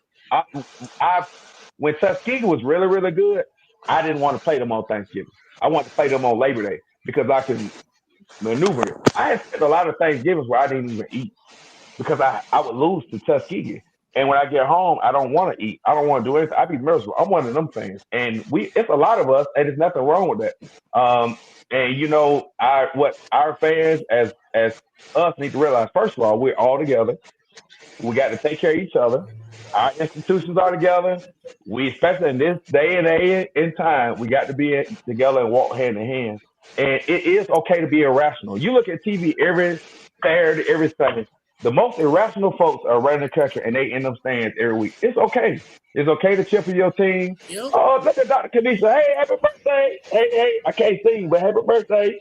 But it is good to have some irrational fans because we love our school, and there's nothing wrong with that, man. I am one. I appreciate y'all. A&M, for A&M, y'all enjoy y'all week off. Make sure y'all take care of my stadium. Doc, I'll see you next week. Right now, I got to deal with Mary's adopted kids, and they don't bring their band and all that, but we're going to be all right, though. So y'all be safe. I appreciate y'all. I'm always available to come back. You want to go enjoy that band? No, them people don't even play field quarter, and they only play if they win. And they just would have been sitting over there doing nothing and taking up space. You ain't missed nothing. I mean, I agree, but, at least, do something. I agree. I mean, but though ain't never. I mean, hey, Troy, stop me when I'm lying. I mean, I agree. I agree. I've seen all the bands. I've seen Prairie View. I've seen Texas Southern. I've seen Jackson State. I've seen Valley. I've seen all the bands. I probably ain't seen Pine Bluff, but I don't even know nobody from Pine Bluff. I've seen all them schools. But one school I have never seen band is Bethune. So it is what it is. But I appreciate y'all. Y'all be safe. Troy, Lord Jamal, if y'all have any issues, let us know and we'll take care of it. All right. Don't let the power turn off down at my stadium. And if y'all need to replace a light or something like that, call me, man. I'll make sure I got a guy. Okay. We'll see you. We'll see y'all next week. Doc, I see you next week now. Oh yeah. Hey, get the chicken. I bring my own libation. Just get me some fried chicken, okay? I bring my own libation inside and outside the stadium. They say if I be on the sideline though. Well, I get them too now. I get sideline. See, that's part of being financial. When you're financial, they give you what you need. That's why we all got to be financial. But I be down there, and if we get to losing, I'll be gone by third quarter. All right, man. You drive safe, man. Oh man. He good people. He really is good people. It's a shame I'm gonna have to root against him this weekend, but he good people. So yep. I'm gonna before we get to the NFL. Bethune? Yeah, they playing Bethune. You say you gonna have to root against him. Listen, you know how I root. My root is very different than regular people root. My root is I don't want them to win. Listen, you know my root. My root is if they're a rival, I don't want them to win, but I do want them to go 38 overtimes, 20-20, 38 overtime. You know how I do. Marlo, go on ahead and let them folks know. I don't give a damn who they playing. I don't want them to win shit. So, you the ops now? Is that what you saying? Not that. Hold on. Don't do that. Don't do that. So don't do that. So in other words, Alabama A&M, you got to show him some fight. They better not lose this goddamn game. I know that much. Oh man! All right, so we got some D2 games this week. Before we get to the D2 games, Florida Memorial is playing Southeastern in Lakeland this weekend. Southeastern is a top 15, a top 12 NAIA school. This could be really big for them. So I am attempting to go to that game. I will let y'all know how that works out. Their SID has not called me back, and I have called and emailed. So if you know anybody at Southeastern, let them know Fat Mouth Sports has contacted them. However, this ain't exactly a Christian podcast, and them not necessarily wanting to associate with me because they are a Christian school. I kind of understand, but still, we're reaching out. Somebody got to explain to me this whole D2 stuff because we in week 2, and Virginia Union is still ranked above Edward Waters. Somebody got to make it make sense. Yeah. If the man beat the man, you are now the man. I mean, I guess it's the same reason why Notre Dame was in the top 10 and then had 0 wins for them, 2 weeks? Yeah. And then they went out and beat the brakes out of Arkansas. And got their man. They got their man fired. Arkansas just fired their coach. They got their man fired. Not only did they got their man fired, they got him fired. Then they brought in the man that was a piece of shit to that program, and Bobby Petrino. Listen, man, all they got to do is keep Bobby off of motorcycles with women he ain't got no business being with. They gonna be fine. He did the worst. I think Hugh Freeze did at Ole Miss was minuscule for what he did at Arkansas. That first time, Hugh Freeze was a blip on the radar for what he did with what Petrino did with the Falcons and the Razorbacks all in one. Hold on. Let me think about this for a second. Calling prostitutes, getting caught, having an accident on a motorcycle with your side chick, then telling a lie on national TV. And I don't know. Or how about this? Leave it at the stroke of midnight and leaving your players and everybody else in the organization a goddamn 3-line letter saying that you ain't coming back, nigga. Oh, so hold on. Let's explain it for Evie. So Bobby Petrino, when he was the head coach at Arkansas, had a motorcycle accident. He then did a press conference after the motorcycle accident, telling everybody he was okay, he was fine. When they did the investigation on the motorcycle accident, because they used to have real journalists, and journalists want to know why was you on a motorcycle and what happened and all the details of the accident. Come to find out, he was on the back of the motorcycle with his side chick. Now, if you're talking about Hugh Freeze' situation, Hugh Freeze was at Ole Miss, or was it Auburn? He was at Ole Miss. He was at Ole Miss. He was at Ole Miss calling prostitutes on the school landline. Not his personal cell phone, on his school landline. But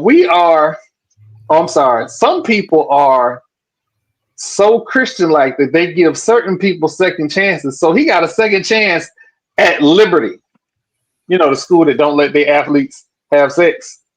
So they hired the coach. They got caught calling prostitutes, and he rehabilitated himself after 2 seasons. He got the Malik kid into the NFL, and then Auburn said, "You know what? We're gonna give you a job." So that's what happened in those 2 different stories. Shout out to journalism. Journalism matter. But yeah, and we just completely went off topic. What's the double I don't see nothing wrong with using the school phone.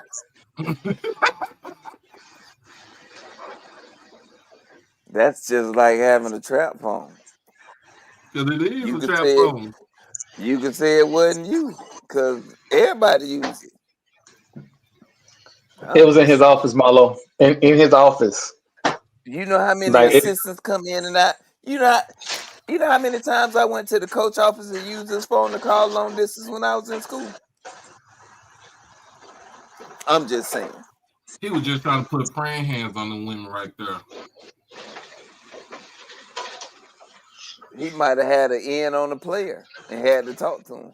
But Bobby Petrino, like you said, was on a motorcycle. The damn woman was on the back of the motorcycle. This motherfucker is in a neck brace, face all the braids and everything. He gets fired. Then he goes to the Falcons and pretty much shit on the Falcons. Quit and shitting on the Falcons with 13 games. So he's like, oh shit, Michael Vick ain't coming back. And this is when Michael Vick he went to jail.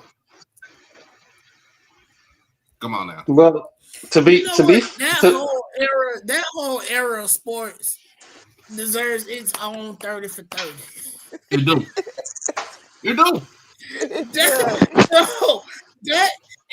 But this is like before social media, so you gotta watch ESPN news all damn day to figure out what is going on. Mm-hmm. That shit deserves its own 30 for 30. I swear. There was and who was that? Was that ABC? It made that slogan, "There's no drama like sports drama." Yep. Yeah. Bruh, we can't make none of this stuff up. Especially when HBO went into sports too, and they used to do their sports investigative sports journalism. Oh, like, Brian Gumble, yeah. In real sports. Yeah. In real sports. It only came on once a month. But you got all your news. You got all the tea in 1.5 hours. 1.5 hours once a month. They gave you a whole rundown of what happened, who did it, with interviews. Hey man, while we sitting here talking about drama, James Franklin done shitted on the people's money again. Like I told you that was coming. I called it. Happy Valley just happy to be there. They don't want to win no more. Whatever they went through with Joe Pod, they are going through an existential crisis right now.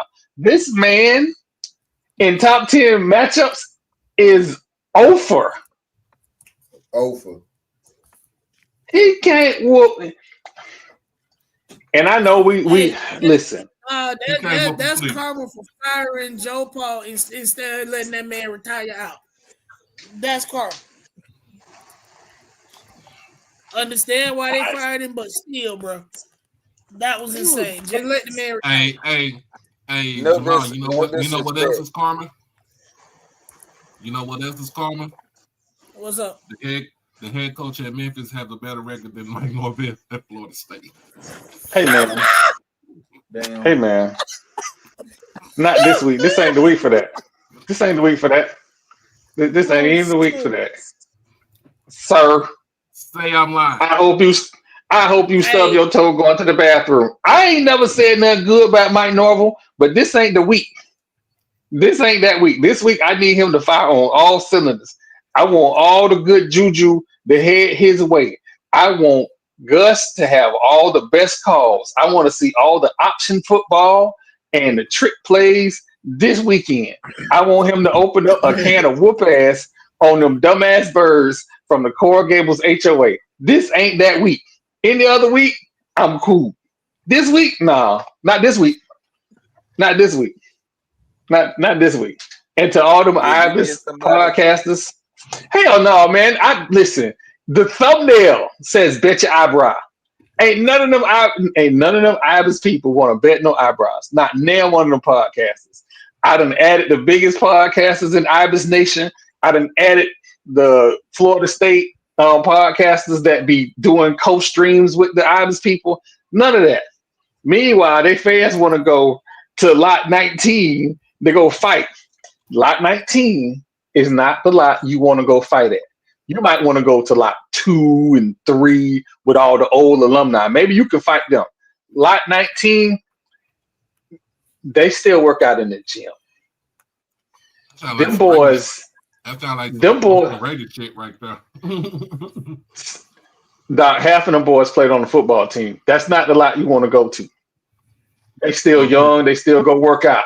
You gonna see Ron Simmons go out there and try to. You gonna see Ron Simmons out there body slam Florida State lost to Miami in Tallahassee in the rain, and they was over there off of Woodrow Street fighting in the rain and in the parking lot in Tallahassee. Whole bunch of people went to that year. Listen, don't bring your ass up from Coral Gables. Thank you finna go to lot 19 and get an easy win. It's not gonna be good for you.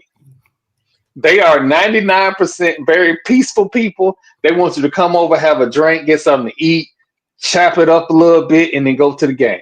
Don't go mess with the people. They make the people listen. I know some of them people kids. Their parents still want to fight right now. So leave them people alone. Go over there, have a nice time, and everything gonna be good. I'm just saying. You gonna see Ron Simmons in lot 19 talking about he gonna give him box slams on folks. Mm-hmm.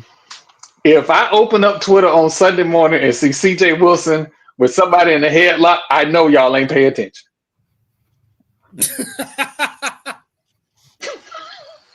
That's all I'm saying.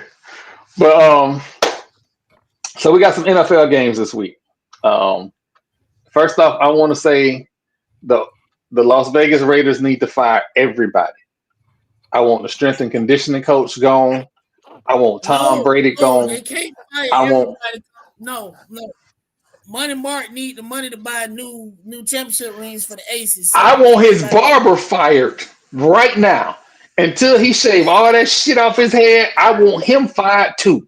This motherfucker gonna get up here on social media talking about my 20-year-old girlfriend don't even know that I'm a billionaire. Bitch, you lying. She knew who you was when you walked your old ass in the club. How many grown men running around here with a goddamn Chucky doll haircut at 70? Make me sick.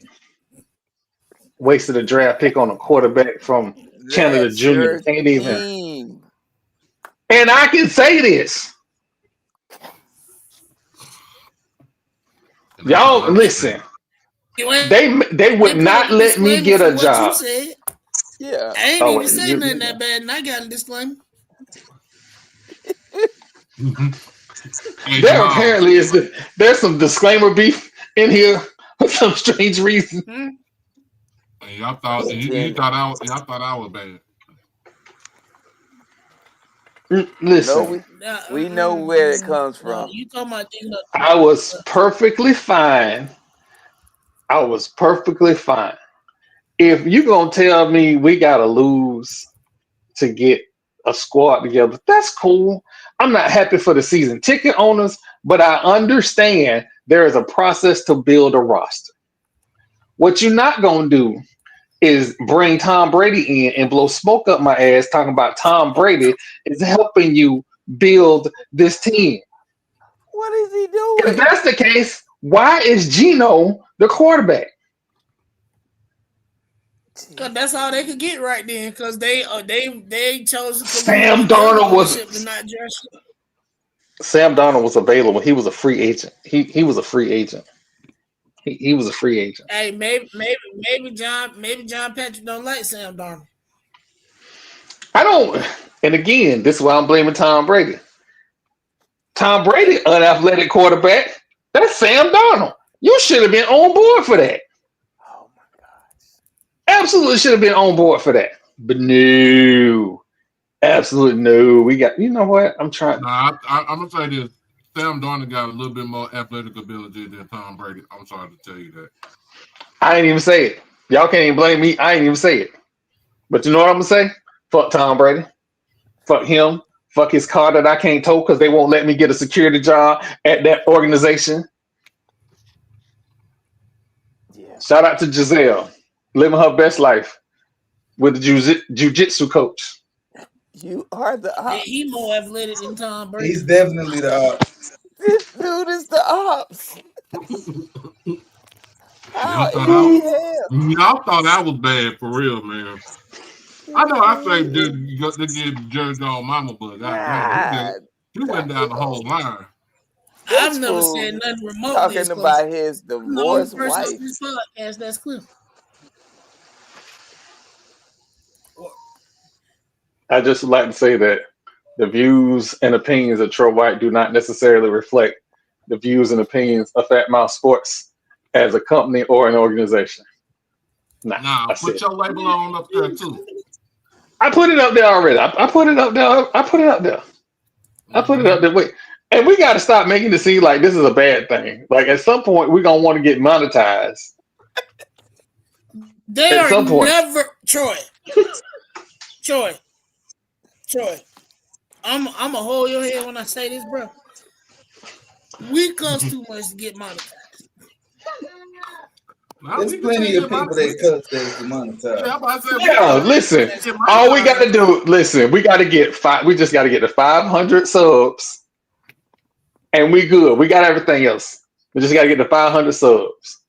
So, and for everybody that followed the saga on Twitter, fatmouthsports.net is back online. It is a sports news site like it's supposed to be, not an advertising agency. Shout out to GoDaddy. It only took me 3 days of cussing y'all out every day to get it right. So shout out to y'all. That's all I got because everything else is gonna be bad, and y'all probably gonna take the website down. So I'm gonna say that. Score alert. The San Francisco 49ers, without their starting quarterback, wide receiver, and a couple other players, are up 17-7 on the Rams. Hey, they just mad they lost to my Jaguars on Sunday. They'll be all right. I don't know. I don't even know what's happening. This is. Whew, I think it's time for good old. I think it's time for good old Matthew Stafford to go ahead and call it a day. Gonna retire with his best friend Clayton Kershaw. I don't know. He's still playing good football though. And he's still playing good football. What's the issue in LA? The defense? No, more likely, San Francisco defense is putting hand to foot, hand to ass, belt to ass, all that. Well, let me look at this box score real quick. Matt Jones has 179 yards. He does. Man, y'all But y'all be thinking Mac Jones is a slap, but like he's a scrub. He's not a scrub. What I need him to do is to throw the ball to fucking Christian McCaffrey again. Gonna fuck up my parlay.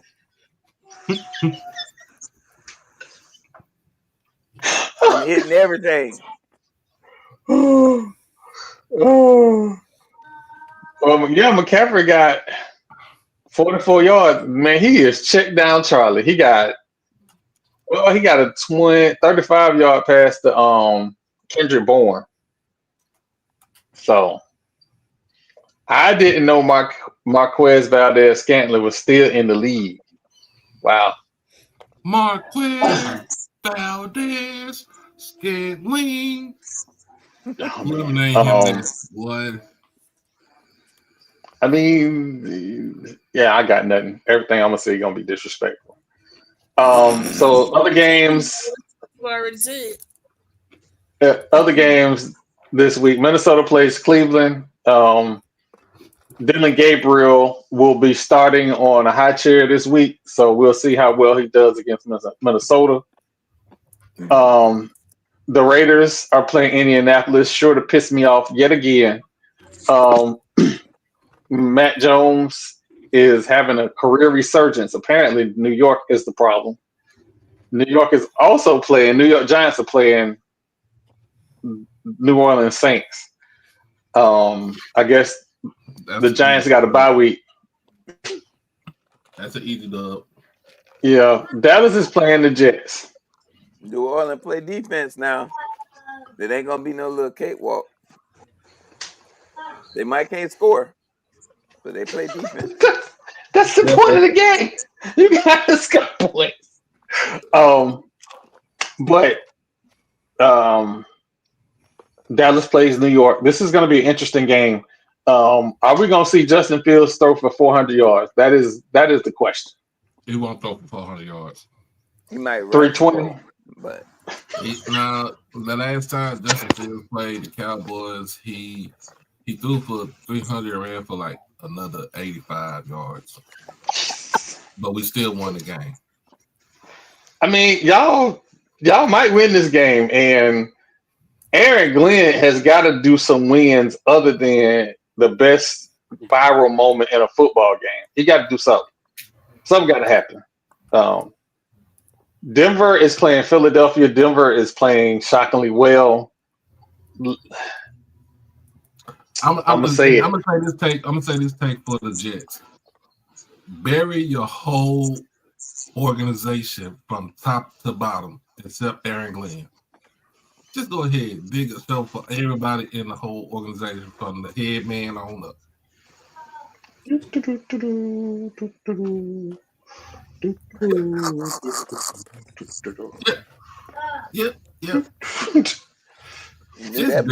bury them. Throw them in the Hudson River. That's what you do. It's Aaron Rodgers' fault. You can throw his ass in the Hudson River too. Well, all right. So this Denver-Philadelphia game, are we ready to have?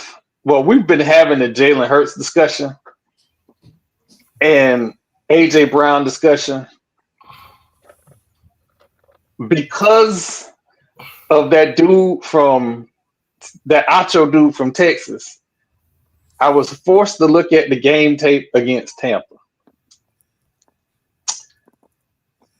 Even though they won, I can no longer put Jalen Hurts in the top 10 quarterback discussion.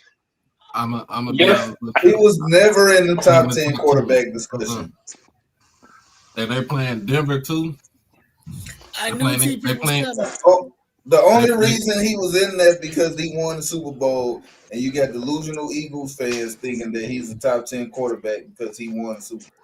So that don't make you a top 10 quarterback. So here's the thing: are they playing in Denver or are they playing in Philly? They playing in Philly.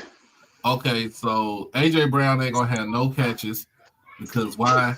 PS2 is going to be guarding him the whole game. Patrick Surtain, who I think arguably is one of the best cornerbacks in the NFL right now. Him and Jason Horn. Lockdown corners, that's him. He's locked down. He ain't AJ Brown ain't getting off that jam. I'm sorry to say you that. And it is bad when you're like you are the better corner than your daddy was. Man, his daddy was toast. I'm just gonna say this. I would not be shocked if Denver won this game. It would not shock me. Miami is playing at Carolina. The fool's goal of Tua Tagovailoa will continue because they're playing Carolina. I got Carolina by 14 in this game right here. They don't have Tyreek Hill. He's gone for the season. Now you're gonna have to depend on Jalen Waddle. So his productivity is gonna go up. But I would say they got Darren Waller.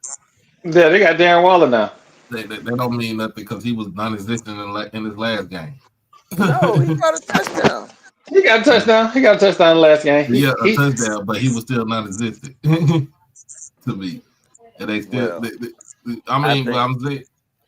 I think they have a puncher's chance playing the team they play. Again, anytime you play an NFC South team, you got a good chance to win. And I'm talking about all of them. And like we said, we just talked about cornerback. JT Horn is going to be locked up on Jalen Waddle. Good luck. We got Houston at Baltimore. Mac Jones hurt. Oh, Jesus. This is about to go left for them. Somebody going to end up getting fired in San Francisco. Hey, Angel Reese is letting the chopper sing against Jeff in the Chicago Sky right now on her podcast. 49ers about to call Colin Kaepernick back. They lose another quarterback. They would die first. They'll run Wildcat every play for the rest of the season before they bring Colin back. Every play. They will put the water boy out there and say, hey, just hand the ball off. Bobby Boucher, is that you? Oh, man, that look bad. Exactly. Houston is, he grabbing his calf. Houston is playing Baltimore. That kids eat your bananas. Houston is playing Baltimore. This is Lamar Jackson. I don't yes, we need Kelsey Mitchell this week. I don't think another work on. Yes, we need to win. We cannot go 1-4. But even beating the Ravens without Lamar Jackson, it won't feel good unless we look good. Because that is still the problem with this offense, is that we don't necessarily look good drive in and drive out. There's no real identity to the offense. Are we a passing team? Are we a running team? It looked like we just out there playing asking Madden and running play action over and over and hope that the run works, which it actually started to come together against the Titans. But I mean, the Titans are a dumpster fire. So we look like we got on track, but no disrespect to the Tennessee Titans, but y'all are terrible. I'm sorry. It is absolutely bad out there in Nashville. It is not good for the Tennessee Titans organization on any means. They don't block.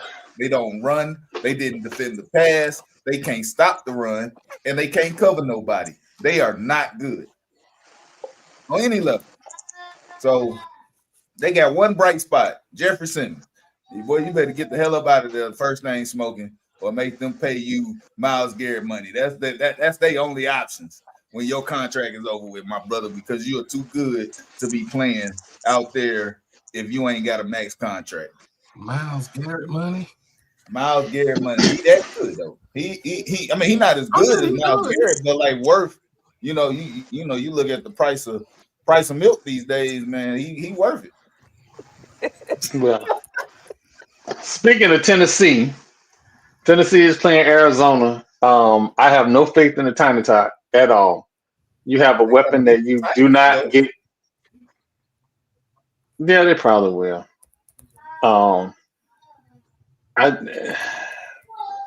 I'm sorry, he's too short to be successful.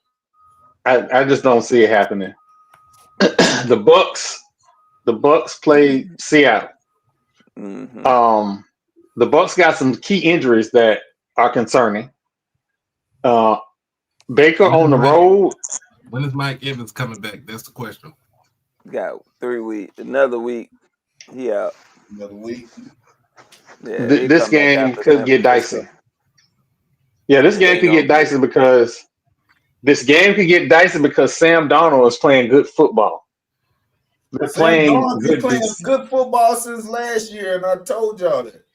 I said that Sam Darnold is a good quarterback when everything works. What I mean by that, you should have told Tom Brady, fuck ass. We should have him in Las Vegas, but I digress. You should, because y'all got a running back. Why go draft Ashton Genty if you ain't gonna really build around them? But I mean, y'all got Brock. Like I'm telling you, Sam Darnold would have been maybe a Pro Bowl quarterback in that system if you look at the fact that y'all got Brock Bowers and Ashton Genty. But I'm not gonna crash out. I'm gonna move to the next game. I'm not gonna crash out. You should crash out, Corey. You should really do it. You should let them know how you really feel.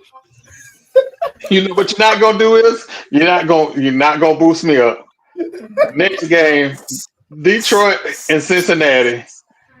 Cincinnati is also a dumpster fire. And stop calling Joe Burrow this superstar quarterback. He ain't. His body will not allow him to be a superstar quarterback. Period. In your eyes, you feel like he ain't a superstar quarterback, but to a lot of folks, his body. This ain't my eyes. My eyes have nothing to do with it. He ain't been on the field. All I'm gonna say is there's been one quarterback that I was afraid to play going back to my Longhorns, and it was when we played LSU. Oh my God. Joe Burrow lit us the fuck up. And I say that boy real. And he was healthy. 60 touchdowns. I mean, who do you expect to be good when they not healthy? Like, please, Troy. Like, let's be for real. Who do you? What I'm saying is, his body has robbed him of the ability to be in the top 5 conversation. That's what I'm saying. He is in the top. Bro, if you don't think Joe Burrow is a top 5 quarterback, I'm gonna have to reevaluate your quarterback list. I'm probably right. TP is the one that says this. Your availability is your best talent. I mean, but it's true though. I mean, yeah, you gotta be available. So what? If a quarterback that year Tom Brady blew out his knee, would you still not have considered him one of the top 5 quarterbacks in the league? No. Are you really asking me this? One second, Troy. I use this same analogy when I'm at work. You can be the best person in this building, but if you only at work 30% of the time, I simply do not need you when I do not care. So if you're right, if you can be the best quarterback in the NFL, but if you hurt 97%, 30% of the time, you're not really that valuable. And it's not. I'm not talking about Joe Burrow missing. He's top 3 when he's on the field. The only problem I have with Joe Burrow when you not on the field, what they got not ranked, can't rank him because he's not playing. So I get that sentiment. But at the end of the day, he's going to come back. And if he comes back this season and is able to play, and they have a chance to go to the playoffs, the Bengals got a good enough chance as anybody to go all the way. All they're trying to do right now is keep the ship afloat. Can we keep our heads out of water? But as soon as you start going down, because look at it right now, the AFC North is a dumpster fire. They all suck. All 4 of them. It's like the NFC South Part 2. Oh my God. I mean, the Bucks are still playing. Like what 3-2, 4-1, 3-1, 3-1. Yeah, and the Falcons, they look like they can be a good football team on any given Sunday. And I Steelers. I use that term very loosely because we've seen Michael Penix come out here and throw ducks, and we've seen him throw dots. Any given Sunday, anything can happen with the Atlanta Falcons. You never know. And I'm gonna tell you like this: if you a betting man and you ever put the Falcons on any parlay, you are stupid. Because if you bet for them, they gonna lose. You bet against them, Michael Penix going for 4 touchdowns. I'm telling you, not ever in your life put the Atlanta Falcons on a parlay. I swear, that's facts. Okay, hold on. We got to get back. We got to get back to this Detroit Cincinnati game. I think Detroit could win this game because they are starting to play Detroit football. They're starting to play loose and free, so I think they'll win that football game. I don't know. Does anybody have them losing that game? Nah, I don't think Cincinnati can stop that Sonic Tails. If they come out and focus on running the ball, yep. The Bengals, they might can rush the pass, but they can't stop a nosebleed when you get to running on them. They get ugly. So they just gotta keep the ball in their hands and run the football. It should be easy, honestly, because and this is with or without Joe Burrow. You keep the ball away from the Bengals offense because they still got Jamar Chase, they still got Chase Brown, they still got T. Higgins. Don't keep giving the Bengals the ball because then once you do, one of them superstars that they got at skill positions might go off. Like, run the fucking football. Dan Campbell, like, stop being stupid. Take your field goals when you get them. Well, that motherfucker be calling goddamn backyard football, and then, hey, it's 4th and 20. Fuck it. Throw it up to Armand Ra. He gonna catch it. Like, but we gonna let Jameson Williams throw it. Like, what are we doing? This is the shit they do in Detroit, bro. Oh god! All right, so we got Washington playing the Chargers. The Chargers. Jaden Daniels still injured? Is he coming back this week? No, he's participated. He participated this week. Back this week. He back. I still like the Chargers. The Chargers are playing good right now. It's not late enough in the season for them to do their typical LA Charger thing. So I think the Chargers are going to get this game. But if Jalen Daniels get loose, it is going to get ugly. Well, that's spoken like the team is in the same division who ain't made the playoffs. The Chargers just lost unnecessary shots. Just the unnecessary shots. I think they just lost their other bookend tackle, so I might go with who they playing? Washington. I might go with Washington. Commanders. Yeah. I'm gonna take the Chargers based on the fact that they still got Justin Herbert. They still have the ability to run the football. Not having your tackles, that's gonna be a long day. Frankie Louvu might go off. It might get ugly for Justin Herbert if they're not able to run the ball. But again, it always starts and ends in the trenches. If they can't run the ball, then they gonna get screamed at because they ain't got both of their offensive tackles. Like, it's gonna be a long day, and then you know how the Washington Commanders like to play football. They're gonna run it. Jaden Daniels gonna hold that ball, and he's gonna run it down the field. But he just gotta learn how to slide. And then what should be the blowout of the week, New England and Buffalo. Buffalo should probably put up 30 points on New England. That won't happen. It won't be a blowout. They're playing in New England or they're playing in Buffalo? I don't think it matters. They're playing in Buffalo. And it's not. Buffalo don't defend their home field anyway, so that's what I said. I don't think it matters.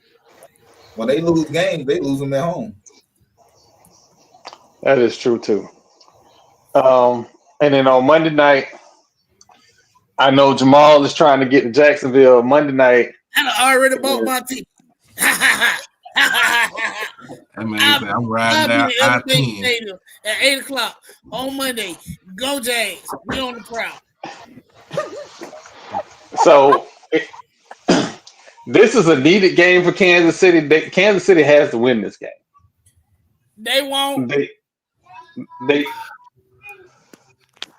have to win this game. Now the real question is, Exactly. I say playing it the Jaguars home field is like a house of horrors for a lot of teams in the NFL. Because you got like the crowd, the fan base is more college eccentric. You know what I'm saying? Especially when no, it's not. It's old. I mean, it's old, but what I'm saying it got because you play. The Florida Georgia play there, but you got college. It's loud like a college game. Yes, but yes, it is. But it is hostile too. It's hostile. Like you're not just going up against the fans. You're going up against the weather. So think about it this way, TP. We like BZ Duke. That was just that we're not used to winning. So we just long for the ride. So we gonna be loud regardless. We can be losing. We loud. We can be winning. It's gonna be even worse. Shout out to that lady. What Danny Ray be saying? Loud, ignorant, and wrong. Yes, that is to be hey, Troy just said it. I am a Jacksonville Jaguar fan. It is no way in the fuck that I'm rational about anything. I mean, the word fan is short for fanatic. So what's rational about a fanatic? People be like, "Oh, you don't seem like what?" Yes, I am. I have been a Jacksonville Jaguar fan since 1996. That was the first year they played.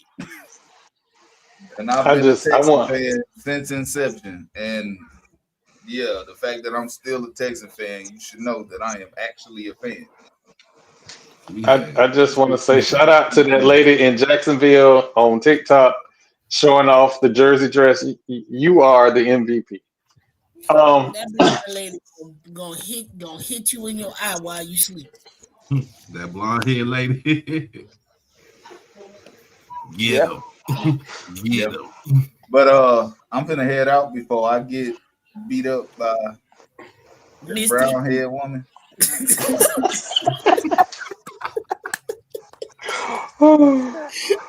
All right, bro. Be easy. All right. We got a little bit of news. A little bit of news. So we know Fee went full ether this week. Caitlin Clark responded. Caitlin Clark responded basically saying that Fee is the leadership of the players union and they are at a critical state in the future of the league. So, basically I'm riding with Fee. She was very political about it. She said basically I'm riding with Fee. And I'm cool with that. Kayla said what Kayla said, she's like, nah, that bitch is the leader right there. I'm just right here sitting on the sidelines. Shit. I only been in the league for 2 years. I'm just sitting on the sideline. I don't know shit. I just want to go out there and hoop. Other news: Nevada court rejects NFL plea to rehear the motion to go forward the trial with John Gruden's lawsuit. We all know why. It's discovery. Pay that man so he can shut up. Otherwise, all your little dirt gonna be in public.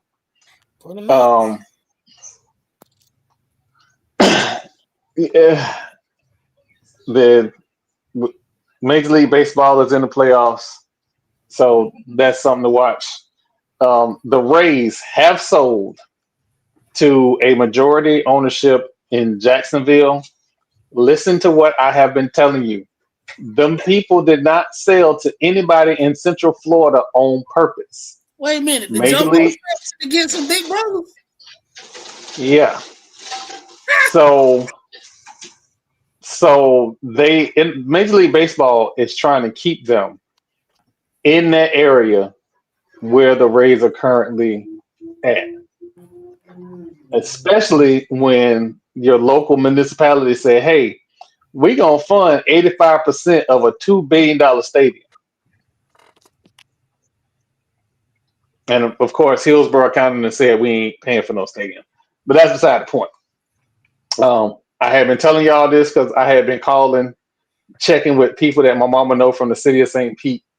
And every time I brought up them moving to Tampa, I always say this all the time. Your source will either tell you the truth, deny, or get real quiet when you didn't hit on the head.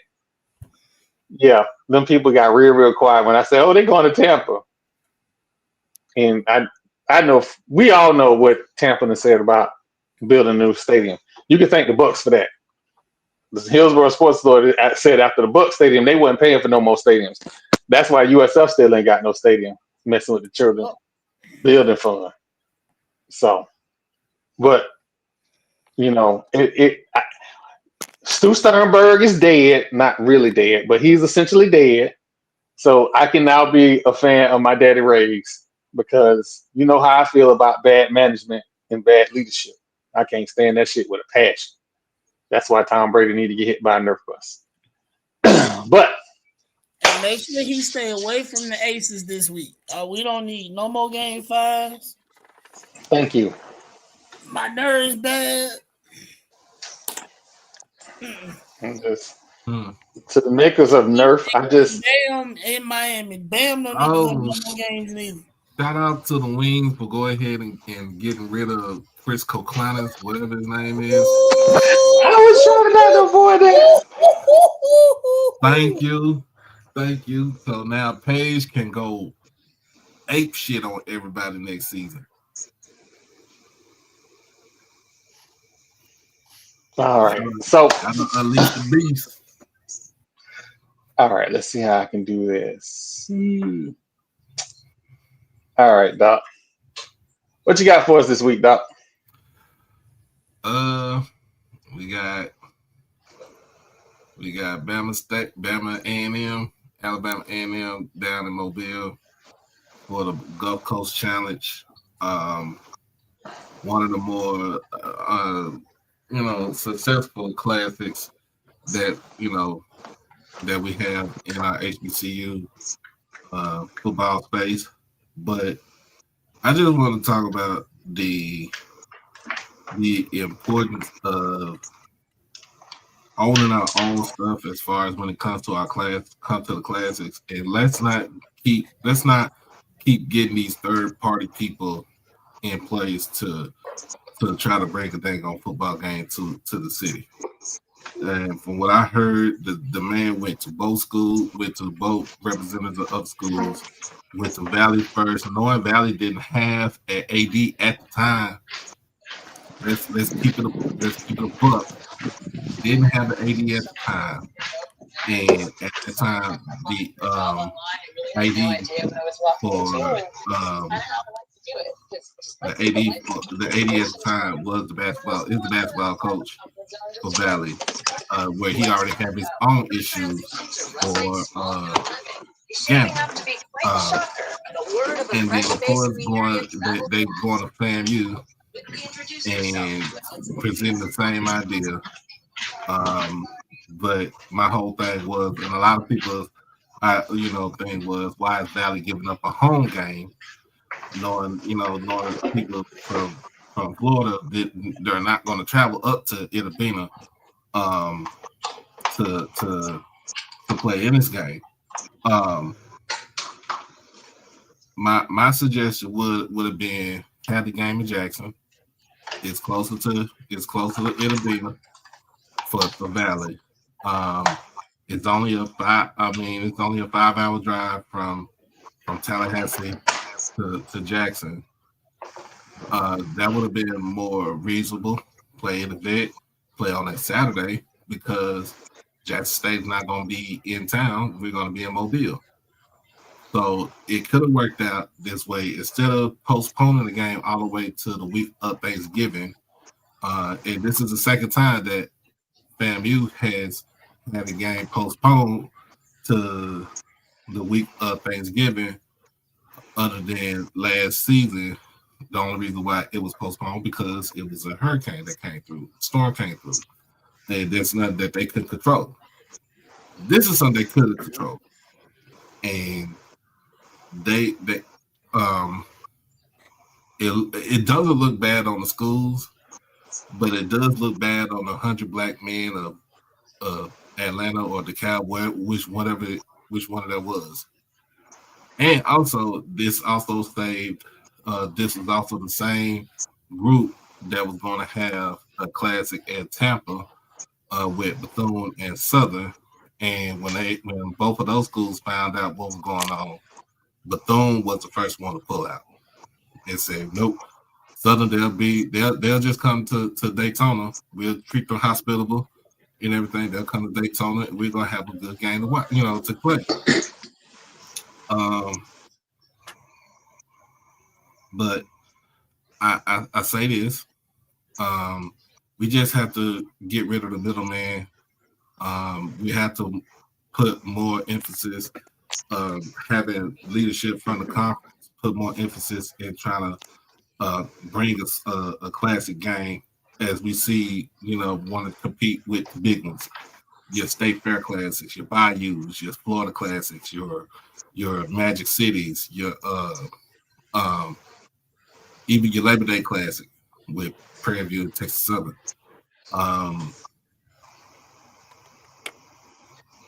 I think it could be done, but the leadership has to be at the top, has to be knowledgeable about what they're doing. Now we won't see a good game, a rematch from last season this weekend because of some janky promoters. We just have to wait till November. But other than that, I still say go ahead, dig up Jerry's mama, put that black dress on her, and let's go ahead and bury her son in a pine box.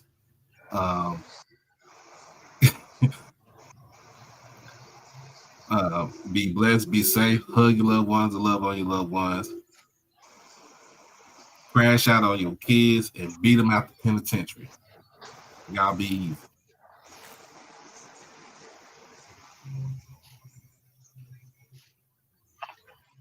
Oh man. So look, I say this every week. I don't know how this is gonna go. This could go. This could go very well, or this could go very left. I honestly don't know. I can't tell you how this is gonna go. And with the way,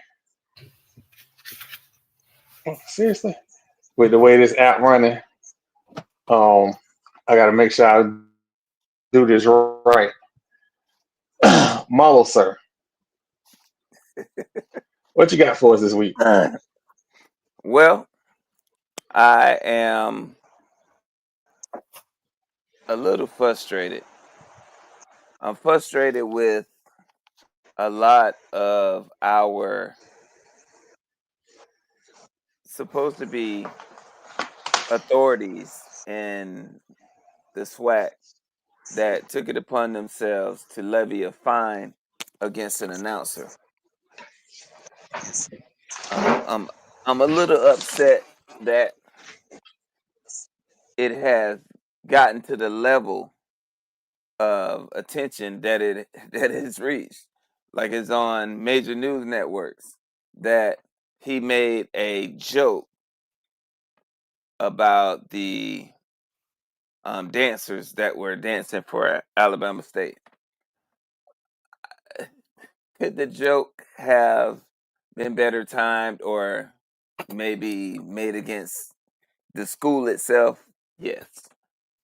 But to find someone and suspend them for multiple games and basically throw the university under, to reprimand the university because of a joke, I think that we've gotten way beyond the veil right here.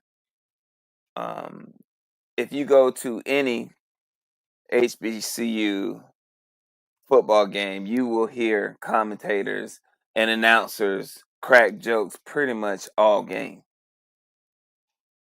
And now they come with this. I don't want to say it's made up frustration, but to take it to the level that it is now, I just don't think it's called for. So I'm not gonna really express how I feel about the joke because that would be taking the light off of where it should be. But it was a joke. People need to do better with their feelings about things. Like when the band starts being disrespectful in the stands, playing while the other team has the ball, chanting, singing. Like I've heard everything, but now y'all have this disdain in your heart because someone made a joke. I think we need to get past this, and I don't know. If it was me, I would challenge this suspension. I would challenge the fine. Like you would have to show me other instances where someone made a joke and you fined them $10,000 and suspended them, or not, because there's plenty of evidence that people haven't been suspended or fined for saying some things that some people find distasteful. I'ma just keep it a buck. That shit was funny and well timed. Like I don't think that the skin of those women are that thin that they got that offended and appalled that somebody made a joke. So that's all I got. I think we need to do better. There are way more worse things that we need to be concentrating on, like getting better refs to officiate these games, organizing the schedule so the fans can actually enjoy the games while on TV and not die of 100-degree heat strokes. I'm just saying, it's a lot more things they could be concentrating on other than that. So that's my time. I hope everybody be blessed. Everybody love on your loved ones. Meet somebody new. That's what's up. We need to stop being strangers. That's our problem right now. That's my time, y'all.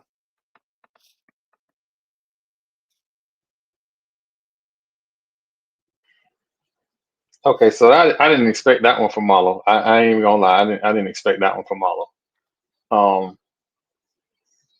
That one kind of threw me. I'm just saying. Well, For real. I guess. Yeah, you're not wrong. You 100% not wrong. You are not wrong. I guess I need to say something, huh? Let me just get this apparatus correct.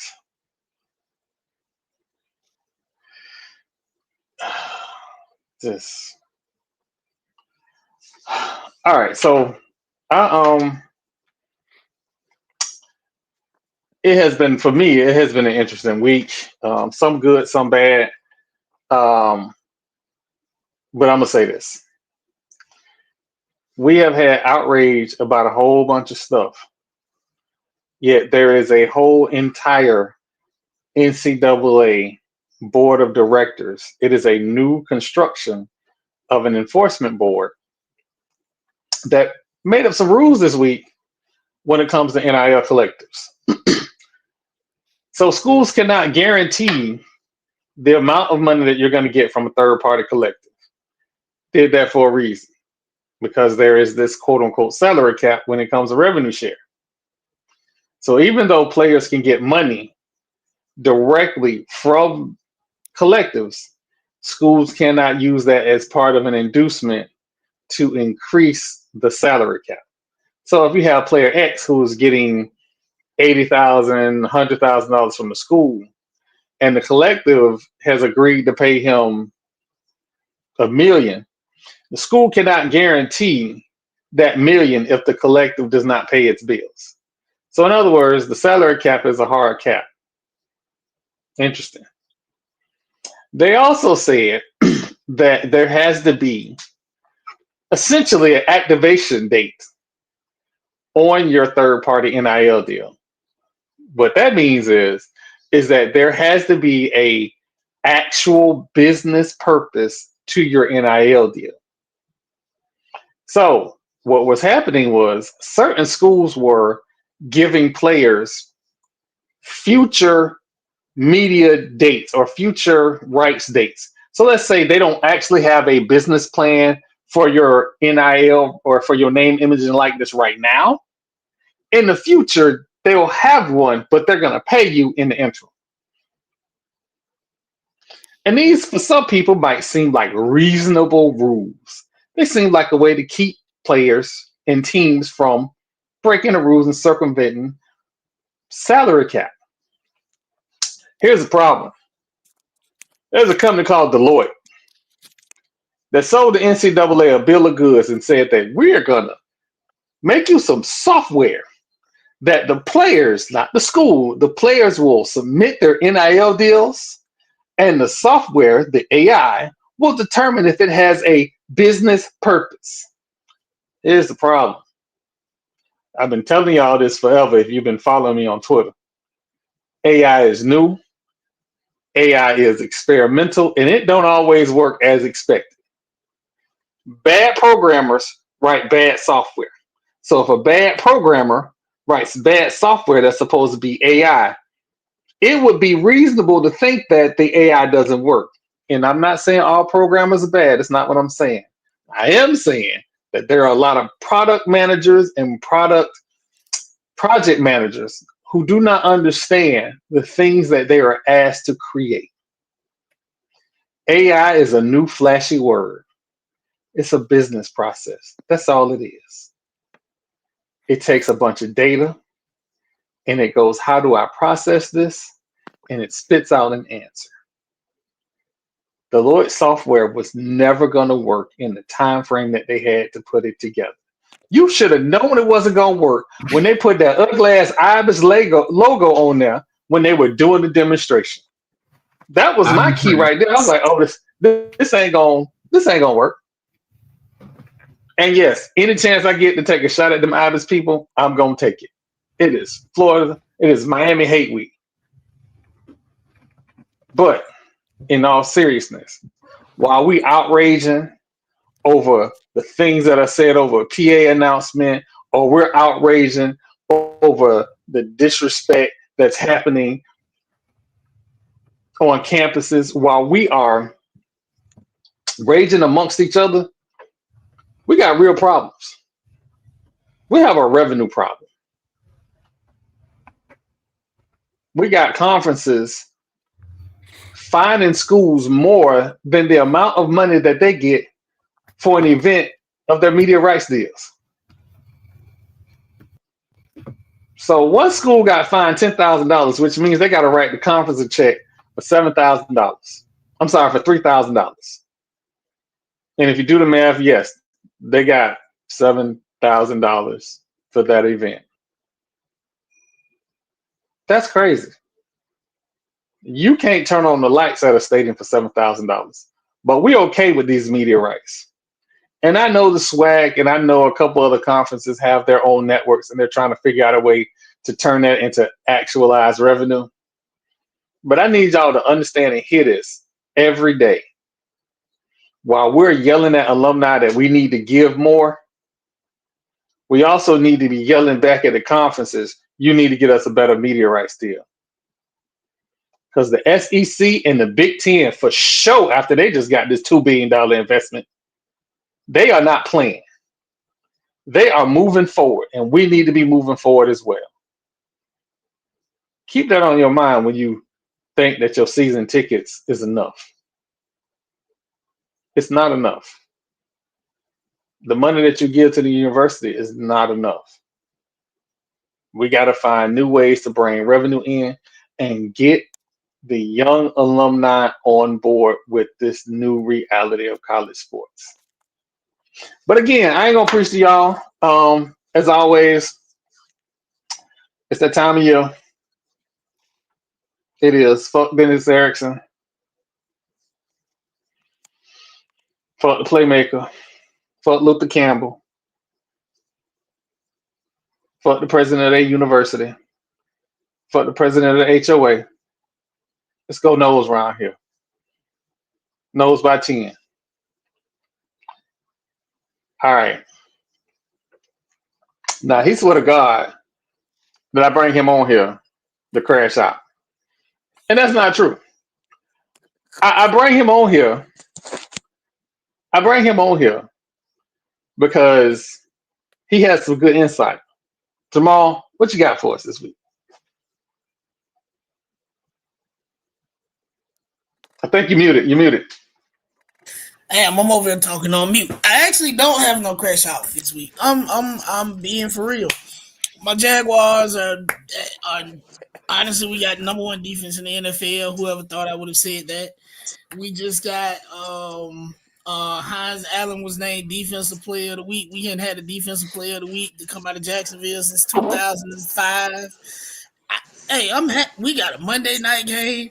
I got tickets. Don't know how I'm gonna get off yet, but I will be in Everbank Stadium. I figured I could get sick mysteriously at about 4 and just drive the 2 hours to Jacksonville and then just remain sick on Tuesday and just go back on Wednesday. That's probably gonna be the plan. But I'm going to Everbank to watch this game. And that's that.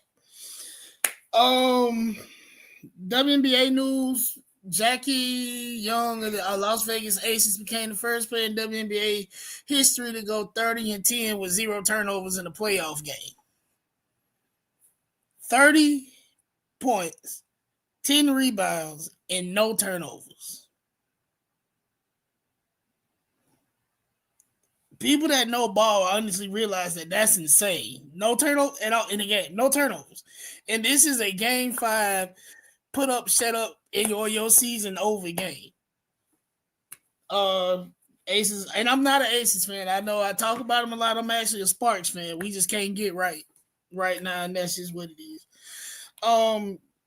Aces and Mercury for all of the marbles. These last 2 series were kind of ironic because you had DeWanna Bonner that pretty much left Indy in the middle of the season, said she wasn't playing for them no more, and forced the trade to get out of there. And then you had Melissa Smith, who the Caitlin Clark coach made an absolute villain all last season for no apparent reason other than that's just them. So both of them will be facing off for the championship game, and that's gonna be exciting. Starts on Friday, so I got a lot of sports to watch this week. As for me, I'm pretty sure people that follow me on Twitter they saw the new profile picture go up. Y'all have heard me talk about my therapist on the show before. I'm finally taking her advice. She has always said that I have a lot to say and I should say it. So, you got Unfiltered Perspectives with Lord Jamal that'll be launching soon. I actually went live on my YouTube tonight so I can figure out how to use it. Might post some clips, might not. But yeah, that's kind of where I am. Y'all have a good week. I'm having a good week. I had a good week this week. I want y'all to have a good week. In the words of Troy, lead with love. And always, crash the fuck out when people have you fucked up. Fuck Donald Trump and punch Nazis. I am Lord Jamal. And fuck that school in Daytona. Always. Always. We almost got out of here. We almost. Well, for everybody here at Fat Mouth Sports, I don't know what happened with Doc Holliday, but for HBCU Overdrive, I want to thank Doug for coming on the show. For myself, Jamal, Marlo, TP, we are out. See y'all on Thursday. Tuesday. Thursday. Thursday.